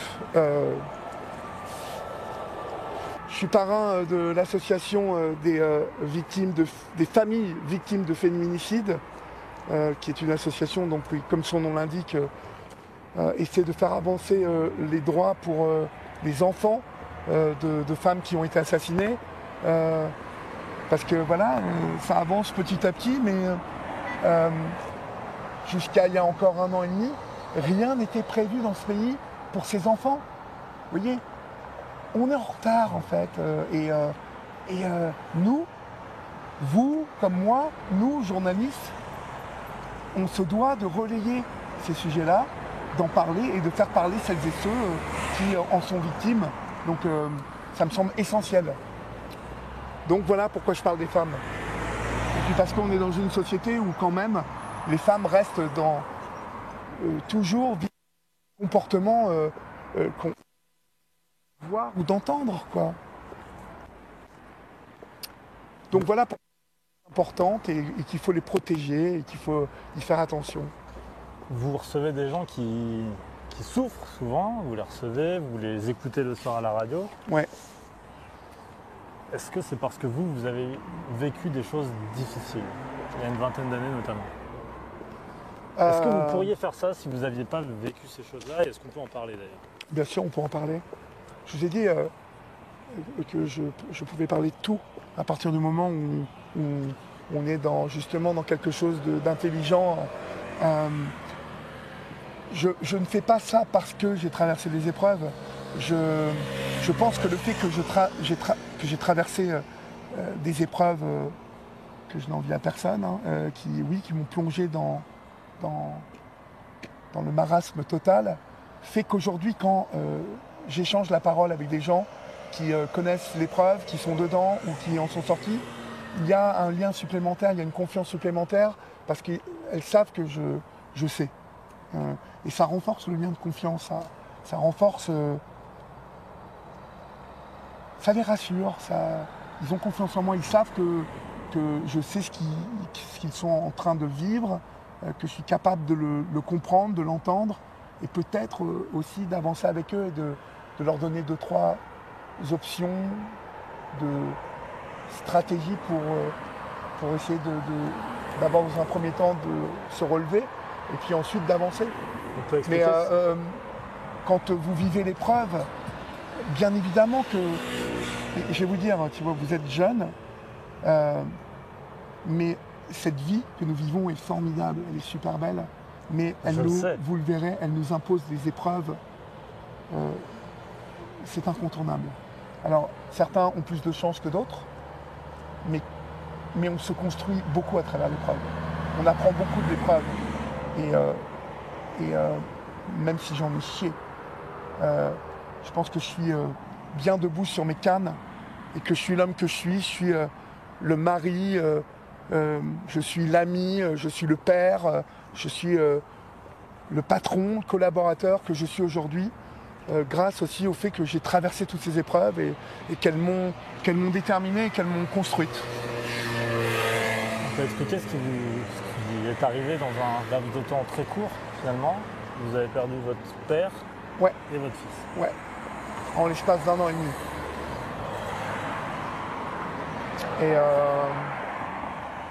Et ben, quand vous perdez 2 êtres qui vous sont chers, d'abord quand vous perdez un père, c'est quelque chose de...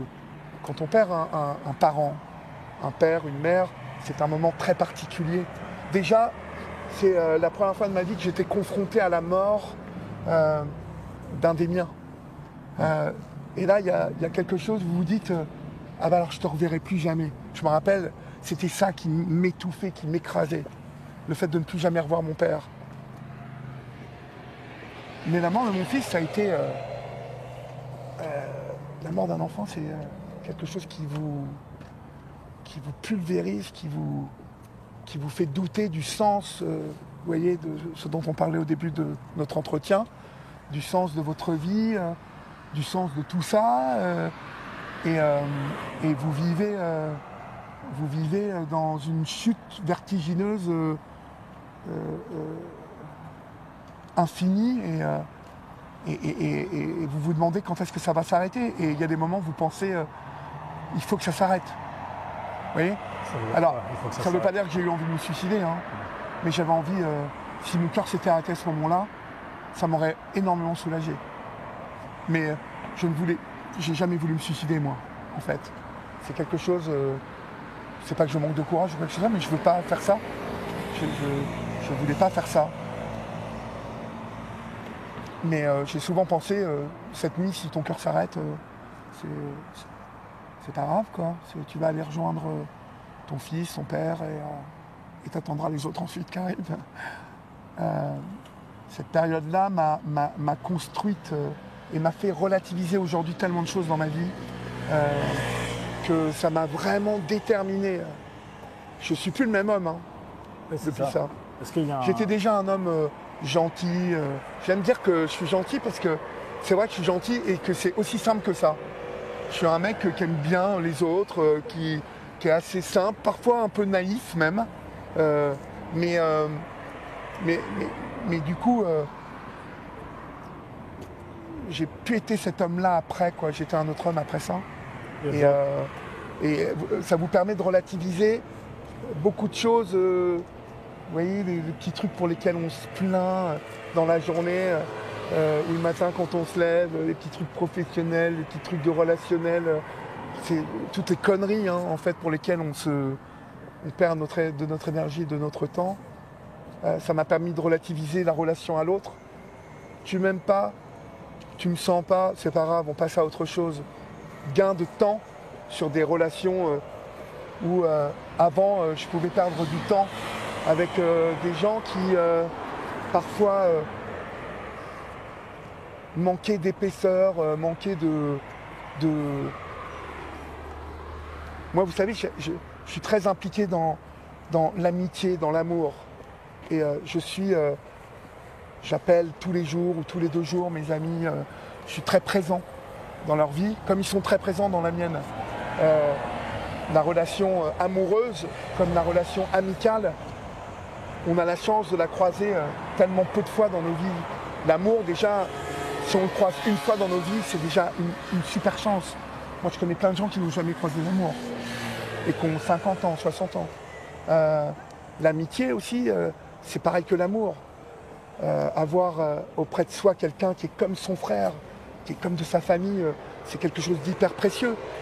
Donc ça implique une relation profonde, structurée, et pas obligé de tout le temps de se dire c'est hyper structuré notre relation. Ça se fait naturellement.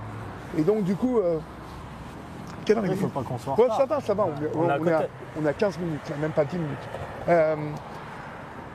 Non, voilà, ça m'a structuré tout à fait autrement l'épreuve. Et quand vous me dites, oui, si ça s'était arrêté, c'était pas si mal, parce qu'il fallait que ça s'arrête. Est-ce que ça s'est arrêté ou non ? Ça ne s'est jamais arrêté, ça ne s'arrêtera jamais.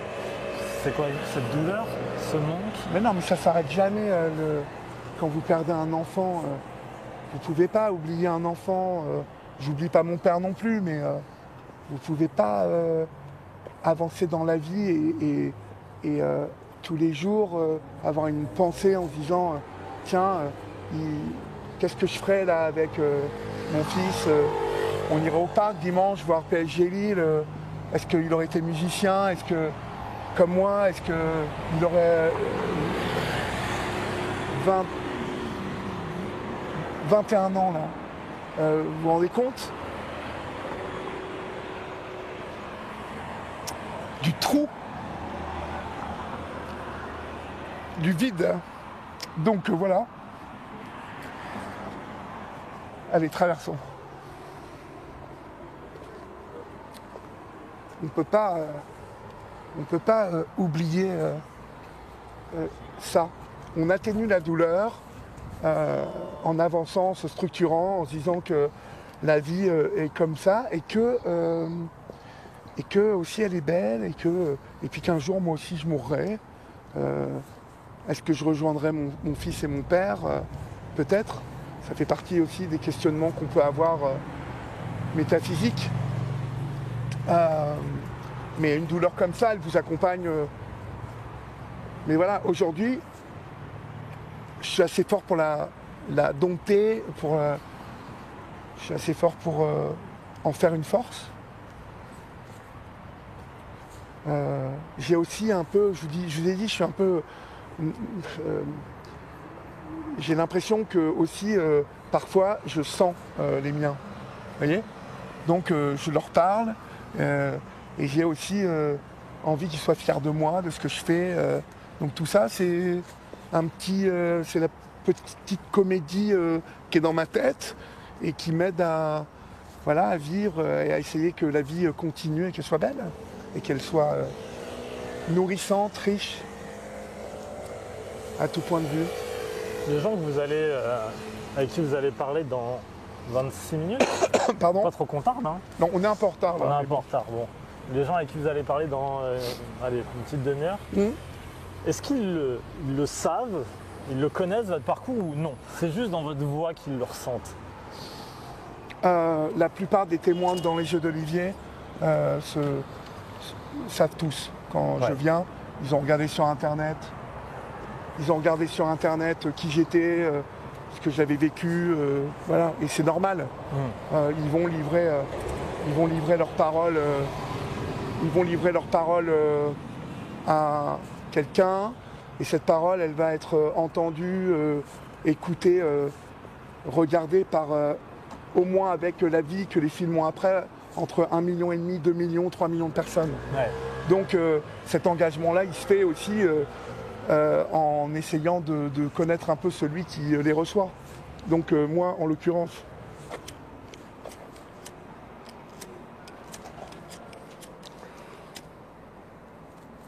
Et donc,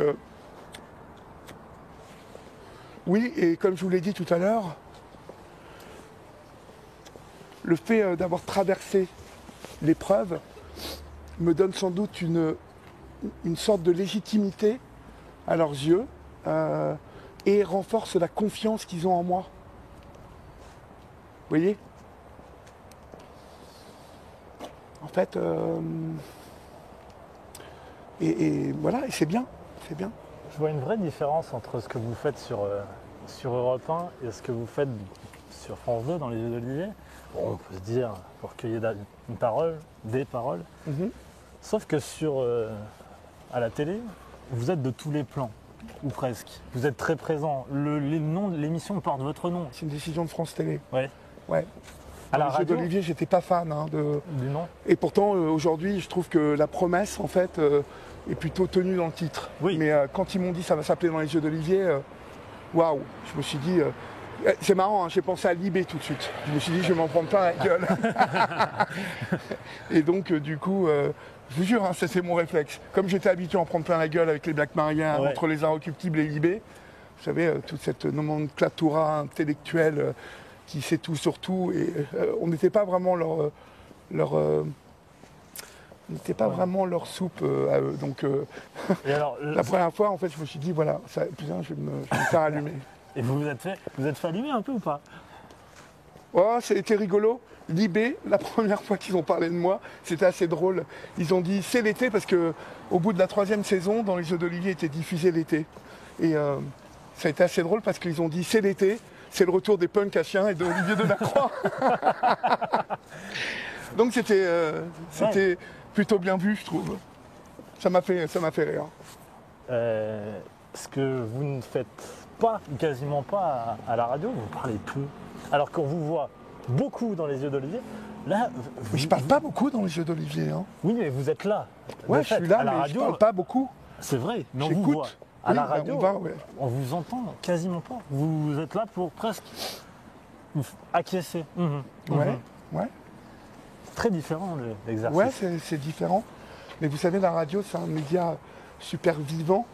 Et dans la vie de tous les jours, je suis quelqu'un qui écoute quand on me parle et la puissance des mots, l'importance des mots. Il y a plein de gens qui parlent sans réfléchir. Vous savez, le fameux dicton « tourne ta langue 7 fois avant de l'ouvrir ».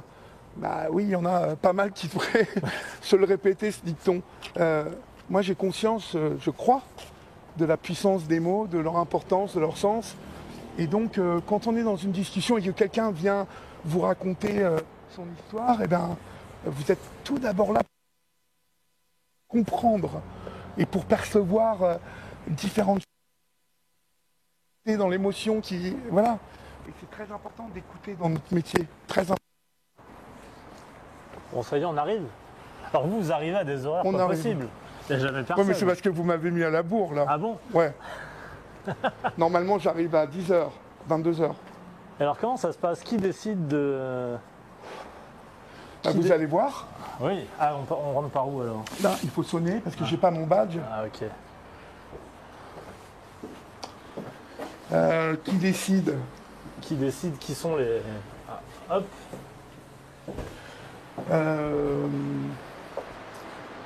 Eh bien, vous pouvez rouvrir au monsieur qui est derrière, s'il vous plaît? C'est ouvert, il est là, bon, il est là. Ah, super. Normalement, j'ai 2 collaborateurs. Vous allez rencontrer Florian. Bonjour, monsieur. Bonjour. Vous pouvez m'ouvrir, s'il vous plaît? Oui, s'il vous plaît. Et qui décident, qui font une présélection des gens. Et puis, il y en a d'autres qu'on prend qui nous appellent pendant l'émission. D'accord. Et ils parlent 5-10 minutes. Et ça, c'est... Donc, il y a une présélection, donc il y a des thèmes que vous connaissez. Et puis, il y a des gens, ils vous Il y a appellent et au vous moins connaissez. 3-4 thèmes que je connais à l'avance. Ouais. Et puis après, c'est pratiquement la moitié de l'émission se fait avec des gens qui appellent le soir pendant. même. Ouais. Merci. Hein. Merci beaucoup. Merci. Et donc, voilà, après... C'est souvent... Et c'est très vivant, très par rapport à la télé, c'est très différent. C'est très différent parce que c'est du direct. Alors le direct, c'est quelque chose... Comme ce qu'on fait là en ce moment. Comme ce qu'on fait là en ce moment. Ouais, comme ce qu'on fait en ce moment. C'est très spontané, le direct. D'ailleurs, je trouve que cette émission, c'est super parce que ça soit en direct, c'est bien. Est-ce que... Ça permet de tourner sa langue cette fois. Ouais. Est-ce que vous n'êtes pas un peu déprimé après vos émissions? Non, vous pas du tout, pas du tout. Des gens qui soient je suis pas quelqu'un de déprimé, moi. Oui, mais avoir des gens qui sont un peu plus joyeux, non? Mais j'ai parfois à la libre antenne. Ça va, Florian? J'ai des gens qui sont... Souvent, vous savez, en fait, il y a des gens... Bon, alors moi à la radio, hein. Moi à la radio... Tiens, ouais, je vais vous montrer un truc incroyable. Regardez. Là, c'est une dame qui s'appelle Bernadette Moutarde. Ouais. Et qui m'envoie régulièrement des petits montages qu'elle fait de moi et de Florian, qui sont incroyablement kitsch. Ah oui, donc c'est ça. Micro. Ouais, c'est ça, regardez. Hop, regardez. Ah, donc elle est fan de vous. Ouais, fan, j'aime pas ce mot-là. Elle aime vraiment l'émission et elle fait plein de montages. Vous voyez? Ah, vous êtes superbe là.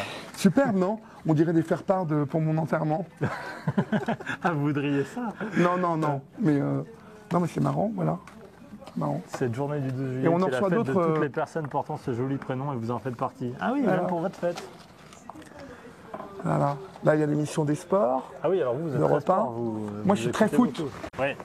Et donc, souvent, je vais parler avec Céline Géraud et les intervenants, surtout du PSG. Oui, vous êtes triste en ce moment. C'est pas la meilleure période qu'on ait vécue. C'est pas la meilleure période. Et alors, comment ça se passe? Donc là, il est 22h42, dans 18 minutes, vous êtes à l'antenne. Ouais, vous êtes en exactement. condition ou comment ça se passe? Bah, on fait quelques pompes avec Florian. Non, on évoque, là, Florian, il va me sortir les gens qui ont été présélectionnés ce soir. D'accord. Ouais, il va me sortir. Vous laissez bosser un peu alors. Mais non, mais ça va. Bah, non, vous nous accompagnez jusqu'à 23h. Et alors ce soir, vous avez qui? Bah, il va me montrer ça. On a une dame avec qui on n'a pas fini hier, hein, elle est OK pour commencer. On a une dame qui a un gros problème de voisinage et dans un village de Bretagne, je crois, dans le Finistère. Et elle semble vraiment, les habitants semblent hyper souffrir de cette situation. Et donc on va l'évoquer dès le début de l'émission en fait. Vous l'aidez, mais comment vous... Je l'aide, j'essaie de l'aider. Hein. Oui, mais... Je ne suis pas un spécialiste, vous savez, la copropriété, parce qu'il y a des problématiques vous êtes pour le vivre ensemble, enfin pour les aider à vivre ensemble, mais vous ne pouvez pas intervenir. C'est en fait, je vous chambrais tout à l'heure sur le côté. Moi, je ne revendique pas, vous savez, d'être justement d'être Julien Courbet. Je vous ai dit, à partir du moment où on aide la parole à se libérer, déjà, ça fait du bien de pouvoir parler d'un problème qu'on affronte, d'une épreuve qu'on affronte. Déjà, cette démarche-là, elle a cette vertu-là. Après, si bien évidemment, je peux aider cette dame, je me mets à sa place, en fait. Je vais essayer de me mettre à sa place tout à l'heure. Et qu'est-ce que je ferai moi? Voilà. Mais je ne suis pas un spécialiste du voisinage, vous voyez. Moi, je m'entends très bien avec mes voisins. Donc, voilà. Et c'est quelqu'un qui est à la campagne. Donc voilà, et puis après, je vais voir ce que j'ai. Mais on a beaucoup, sur la libre antenne, on a beaucoup de problématiques liées à la famille,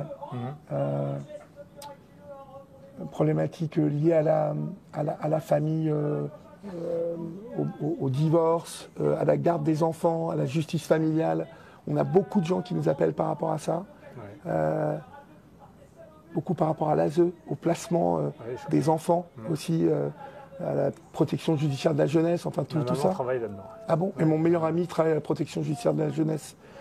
Il s'appelle Claude et il est éducateur et c'est passionnant comme métier aussi. Et vous voyez, on échange souvent là-dessus. Et bien évidemment, il y a des parents qui sont...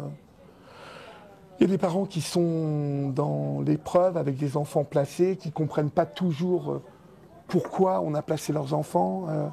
Bon voilà, c'est... Attendez, je vais ouvrir ça avec... Vous avez une belle vue ici. Pardon? Vous avez une belle vue ici. Ouais. Ouais, on a une belle vue. Travail sympa. Et donc là, les studios sont juste ici. Les studios, ils sont là, ouais. Vous pouvez nous montrer ou pas? Là, il y a l'émission de sport. Après, ça change rien. Hein. Que des faire-valoir ce soir et qu'il n'y avait pas tant de différence que ça entre Salut les mecs. Allez, ça va. Putain, ça fait un partout. 9e de Serie A. Oh là là, putain. Mais vraiment, sur le papier, il y a, sur le terrain en tout cas, il y a absolument c'est comment pas comme beaucoup match? d'écart. C'est Figaro. Un partout. 3 minutes encore à jouer. 3 minutes à tenir pour les Nantais. Et c'est reparti du côté bah oui, je sais que c'est l'Europa League. Monaco, Lucas Courtin. Mais c'est comment comme match? Exactement, ça y est, Maripane qui est sorti du terrain et qui va rentrer parce qu'il y a plus de changement pour Monaco, donc ils n'ont pas le choix. Maripane doit rester sur le terrain. On a fait toutes les sessions de changement du côté de Monaco, alors qu'on va avoir une double entrée finalement du côté du Bayer Leverkusen. On va faire rentrer. Vous auriez pu faire du foot, hein, c'est bien ça. Ouais, j'ai failli. Excuse-moi, je t'écoutais pas. J'ai failli signer au FC Rouen à l'époque, quand j'avais 17 ans. Vous êtes tout terrain en fait. Tout terrain, moi. Parce que le Bayer Leverkusen le sait. Ils doivent l'emporter à domicile, ils doivent l'emporter chez eux. Vous prenez le relais. Pour avoir un match plus facile à Moi, il négocier. y a la VAR en Ligue Europa. C'est en Ligue Europa Conférence où elle était pas. Non, vous allez regarder le règlement, c'est marqué que c'est pas obligatoire. Le stade du Bayern, c'est pas. Voilà. Mais je suis d'accord. Voilà. Oh l'arrêt magistral de Lucas Hradečki sur son pied droit. Laissez bosser. La balle envoyée, c'était le défenseur côté droit. Je vois que vous arrivez à vous enthousiasmer très vite. Hein. Moi, j'adore le foot. C'est quelque chose qui me... Le foot, c'est vraiment quelque chose qui... Alors, vous voyez, on parlait tout à l'heure de l'impact que peuvent avoir ces échanges. Le foot, c'est quelque chose qui m'aide à évacuer. Je regarde et vous pensez à rien. Quand vous regardez un match de foot, vous... Voilà. Est-ce que quand vous êtes dans une interview, vous arrivez à vous sortir du journaliste que vous êtes pour chercher la petite phrase, la bonne question? Est-ce que vous vous dites, ah tiens, là j'ai une bonne séquence, là j'ai un bon moment? Alors, jamais... Vous êtes un homme et à ce moment-là, vous êtes dans une discussion. Non, mais jamais je calcule, non. Je suis vraiment dans la discussion. J'ai la chance d'exercer ce métier dans des conditions qui me ramènent à des rencontres et des discussions qu'on peut avoir dans la vie de tous les jours. Donc, j'ai pas besoin de forcer. Mon talent journalistique, quoi. C'est plutôt ma curiosité qu'il faut que je force. Mon écoute, ma capacité à bien entendre ce qu'on me raconte et sentir même l'émotion qu'il y a dans une parole ou un mot, vous voyez.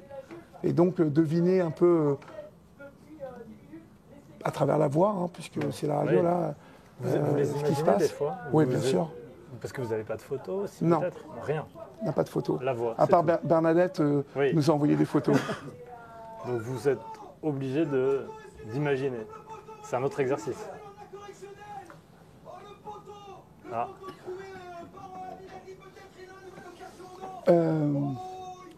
Pardon, excusez-moi, j'ai été troublé par il ce y a qui se le passe. foot, il y a le foot. Vous êtes obligé, c'est un exercice totalement différent de ne pas avoir un visage, de ne pas avoir un corps. Ouais, mais bon, après vous vous habituez. Mais ouais, vous essayez toujours de poser des. Ça, c'est un réflexe humain, je crois, de poser un visage sur une voix. Ouais. Je peux vous dire que vous vous trompez de loin à chaque fois, quoi. Bon. C'est marrant parce qu'il y a des. Je sais pas si. Hein, Florian, il y a des gens qui ont 70 piges, 80 piges et qui ont des voix très jeunes. C'est un jeu qu'on a un peu. Enfin, un jeu. On a bien essayé de deviner l'âge des gens à la voix. Et un coup sur deux, c'est impossible, on se trompe. Et il vous le donne quand même l'âge. Oui, oui, bien sûr, Ouais. on finit par le. Mais même où du coup le jeu c'est plus dans l'autre sens, c'est de se dire ça colle pas. Ouais, ça colle pas. Ouais. Il y a des gens chez qui c'est assez identifiable. D'autres, il y a des personnes âgées qui ont des voix de trentenaire. Ouais. C'est impressionnant. Et ça témoigne de quelque chose, de ce qu'ils veulent faire passer, ou des fois des gens qui souffrent et qui ont des voix jeunes, on imagine plutôt une personne jeune qui souffre, elle va avoir une voix fatiguée ou... Bah là, je sais pas. Il n'y a pas de Si règles. tu fouilles beaucoup, tu peux te dire une personne âgée avec une voix jeune, il y a un truc sur l'enfance, sur. Tu vois, une personne qui s'est jamais. On va jamais jusque-là, mais ça peut vouloir. Non, mais c'est vrai ce que tu dis, ouais. Souvent, les personnes qui ont des voix jeunes sont des personnes qui n'ont pas voulu vieillir, quoi. Mais je ne sais même pas si elles réalisent qu'elles ont une voix jeune. Je ne sais pas si on leur dit. En tout cas, à la radio, c'est comme on n'entend que ça, il n'y a pas l'image. Bah, c'est un peu psychanalytique. merci. Hein? C'est un peu psychanalytique. Vous faites Sûrement. une psychanalyse, vous? Quoi? Vous faites une psychanalyse? Pas du tout. Vous n'avez jamais fait? Pas du tout. Pourquoi? Parce que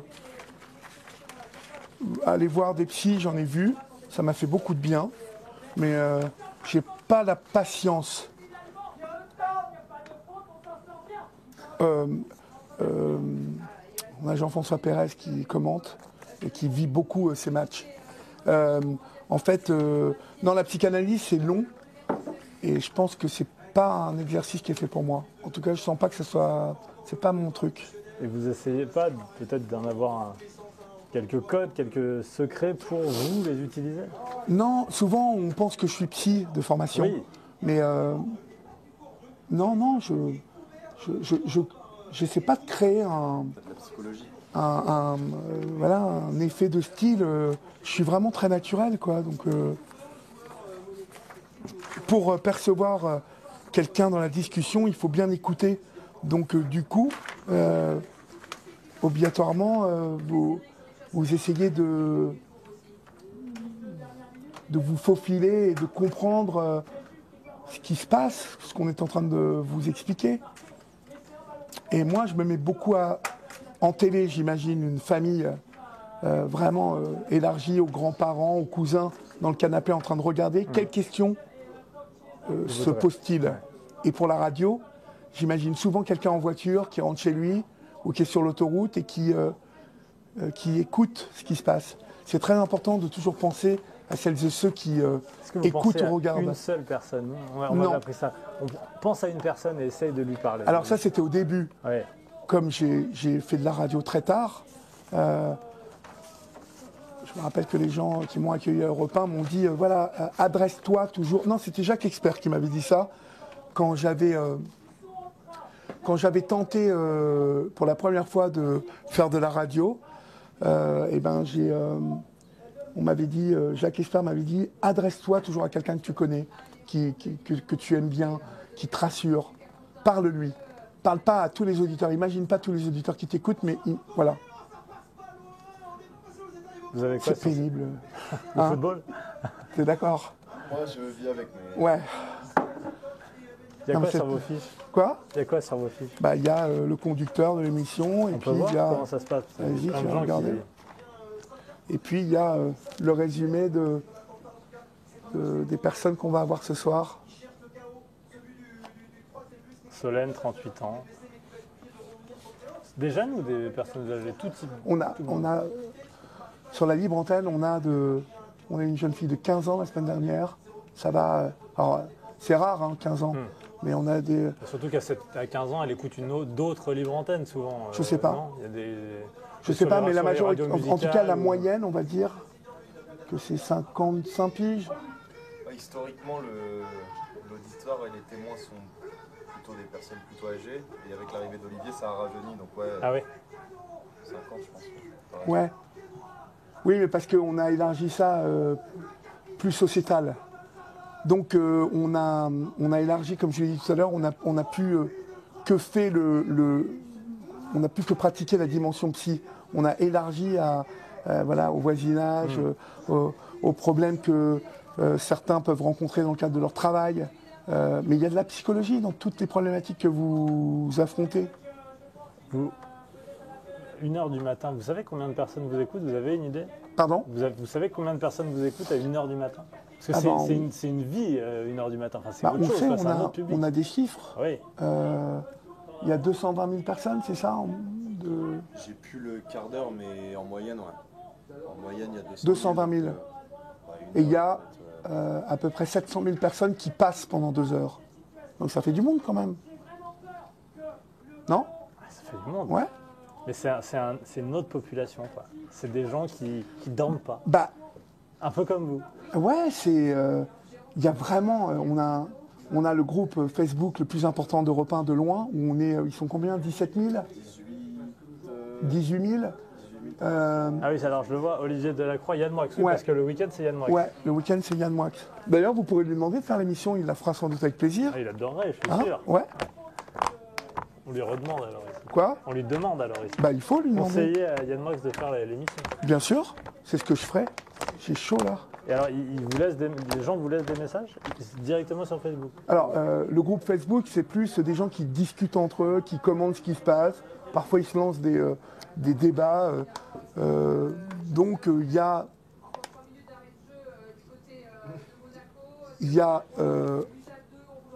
oh là. C'est un fanat de foot. Ouais, c'est la pause. Hein. Il va peut-être y avoir un pénalty contre Nantes. Hein? Il y a quelque chose? Il y a quoi? Pénalty bientôt, ouais. Pour Nantes? Pour la Juve? Tu l'as pas vu venir. Tu l'as pas vu venir. Bah non, moi, il faut que la Juve marque. Pourquoi? Oh bah Yamin, parce que j'ai parié. Ah, vous pariez? Ouais, on parie tous ici. Hein. C'est un vice le pari. Bah arrêtez. Depuis tout à l'heure, il essaie de me dire, mais vous, alors... Mais non, c'est pas un vice, c'est quand alors, vous pariez... Je suis sûr que vous pourriez recevoir on fait des petits paris ici pour se défier, pour rigoler, où on parie 10 balles, 20 balles. Je suis sûr que vous pourriez recevoir quelqu'un qui dit j'ai tout perdu au jeu. Mais on a eu, bien sûr. On a déjà eu 2 fois des personnes qui étaient addictes au jeu et qui ont tout paumé. Un jeune de 24 ans, et la semaine dernière, il avait 38, 40. Ouais, le presque 40, je crois. Alors, bonne nouvelle pour le pari?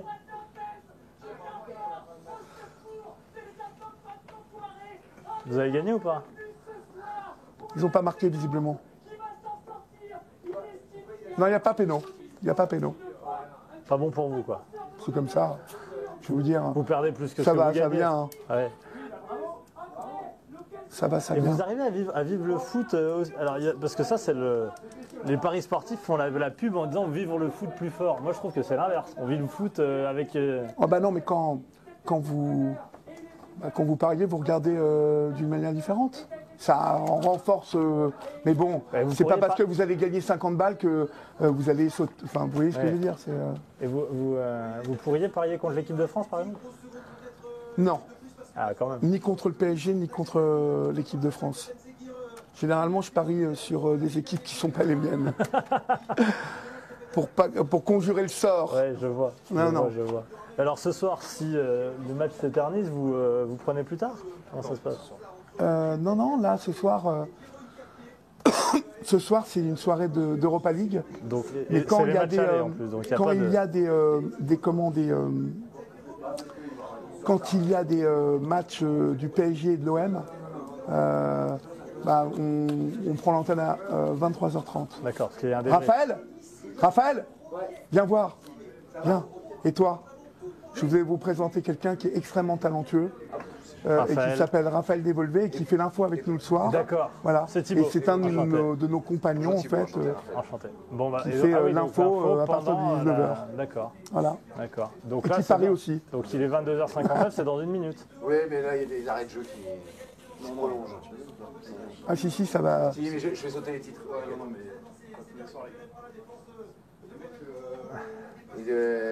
On est en direct là. On est en direct sur le Figaro. On est en direct sur. Génial. Là ouais. Coucou. Ça fait quoi de bosser avec Olivier Delacroix? Il est pareil dans la vie. C'est-à-dire que naturellement, vous vous confiez. C'est vrai? Ah, je lui ai raconté toute ma vie. On se connaît. Et vous en avez pas marre à force? Vous n'avez pas envie de dire aux gens, non mais c'est bon, ça suffit. Ben, on se connaît depuis le début de la saison, je lui connais. Mais c'est bien de connaître les autres. Hein. Dans les moindres c'est bien de détails. se connaître. Et des personnalités comme ça, vous voyez, naturellement, vous vous confiez. C'est bien de bien connaître ses collaborateurs, de se raconter, c'est bien d'échanger avec les autres. Vous, c'est pareil au Figaro, non? Oui. Bon, vous avez des copains là, que je connais du buzz qui sont extrêmement sympathiques. Ils sont très sympas. Donc, voilà. C'est terminé, ça veut dire que c'est à vous. Voilà, c'est terminé, on va y aller. Bon alors, on vous suit. Ouais. Ah bah là, c'est un exploit. Hein. Un but partout, ils peuvent se qualifier. Hein. Où sont les studios? C'est ici dans l'entrée? C'est la régie. Ouais. La porte du studio, c'est la suite. On peut aller voir. Ouais, c'est fini, Céline. Ça fait combien Monaco? 2 partout? Un partout. Un partout? Monaco, 3-2. 3-2. Monaco a gagné. Un partout, Nantes. Putain, j'avais parié la Juve. Ça me plante tout, ces enculés de... Florian Wirtz qui donne l'avantage aux Allemands et puis derrière, deux frappes sublimissimes. Crépin 74e et dans le temps additionnel 92e, Axel Disasi. Merci beaucoup les Capitains, quelle soirée sur Europe 1 évidemment. On reste ensemble et tout de suite évidemment c'est... Salut, très court, désolé, on est grave à la bourre. Merci à tous les amis. Qu'est-ce qu'on fait du coup les mecs? Qu'est-ce que je fais Florian? Je prends après Céline? Non, là c'est Raph qui va faire son tournage. Fan de foot, c'est l'heure du match. C'est bien. Le match des parieurs ce soir sur Europe 1, c'était Juventus. Tu me laisseras... du Juventus Stadium. Sans déconner, Winamax, on est obligé les gars. Oui, pour la semaine prochaine à la Beaujoire. Et bravo à Philippe, notre parieur du soir. Bravo Philippe, vous aviez deviné ce 1 partout et cette belle performance nantaise. Oui, merci. Franchement, c'était un super match. Il y avait tout là-bas à la fin et les Nantais ont fait un super match solidaire et à la Beaujoire, ça va être la folie cette fois. Et oui, on y sera dans... Et la Lazio, ils ont fait combien, vous savez? On se retrouve demain pour les matchs des parieurs avec le retour de la Ligue 1 et l'OL qui se déplace à Auxerre. À demain. C'était le match Winamax. Winamax, le plus important. Oh là, il y a de la bagarre. Les jeux d'argent et de hasard peuvent être dangereux. Perte d'argent, conflits familiaux, addiction. C'est entre qui et qui ça? Sur joueurs-info-service.fr et au 09 74 75 13 13. C'est entre les Monégasques et Leverkusen. Europe 1, il est 23h. Le journal de Raphaël Delvolvé. Au revoir, vas-y. L'intersyndicale Il n'y a pas de titre. 7 mars, Allez. à laquelle elle espère passer. Vamos. Salut les mecs, ça va? Salut. Salut. Attendez que 440 000 personnes dans toute la France selon le ministère de l'Intérieur, 1 300 000 selon la CGT. Cette journée de grève était centrée sur les régions. Les principaux leaders syndicaux ont défilé à Albi, dans le Tarn, ville de 50 000 habitants. J'ai un copain qui bosse à Besançon qui me demande si tu fais des fois des séminaires. Ouais. Je peux lui mettre ton numéro? Ouais, bien sûr. Tu l'as mon numéro? Tiens. Pour animer un truc, c'est pour le département de Soissons. Ouais.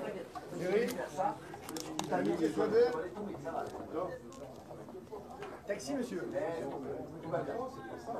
Ok, 14. Ouais. C'est dommage qu'on n'ait pas 5 minutes pour... Il s'appelle David Sandona. Ok. Un texto, il va taper, c'est un truc. D'accord, super. Avec plaisir. Avec des enfants, enfin c'est un truc qui correspond D'accord. à ce que tu es. Super. Merci ma chérie. Bonjour. Ciao. Bon, vous suit, Olivier.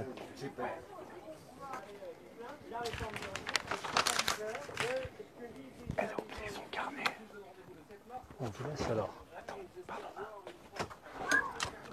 Céline. Il y avait 37 000 personnes selon la police, 300 000 pour la CGT. Mélenchon, lui, est à Montpellier ce soir pour un meeting. Il y a également manifesté dans la journée. Il a appelé à bloquer le pays le 7 mars prochain.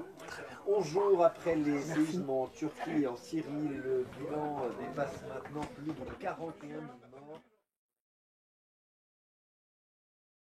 1 milliard de dollars pour aider 5 millions de personnes.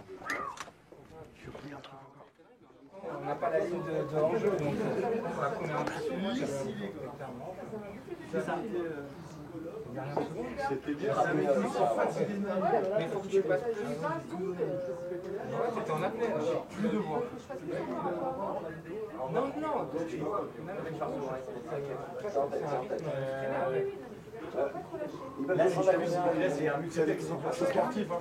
On va le reprendre, mais on vous écoute. On vous écoute. Ah oui, un petit peu. Il y a 6 secondes,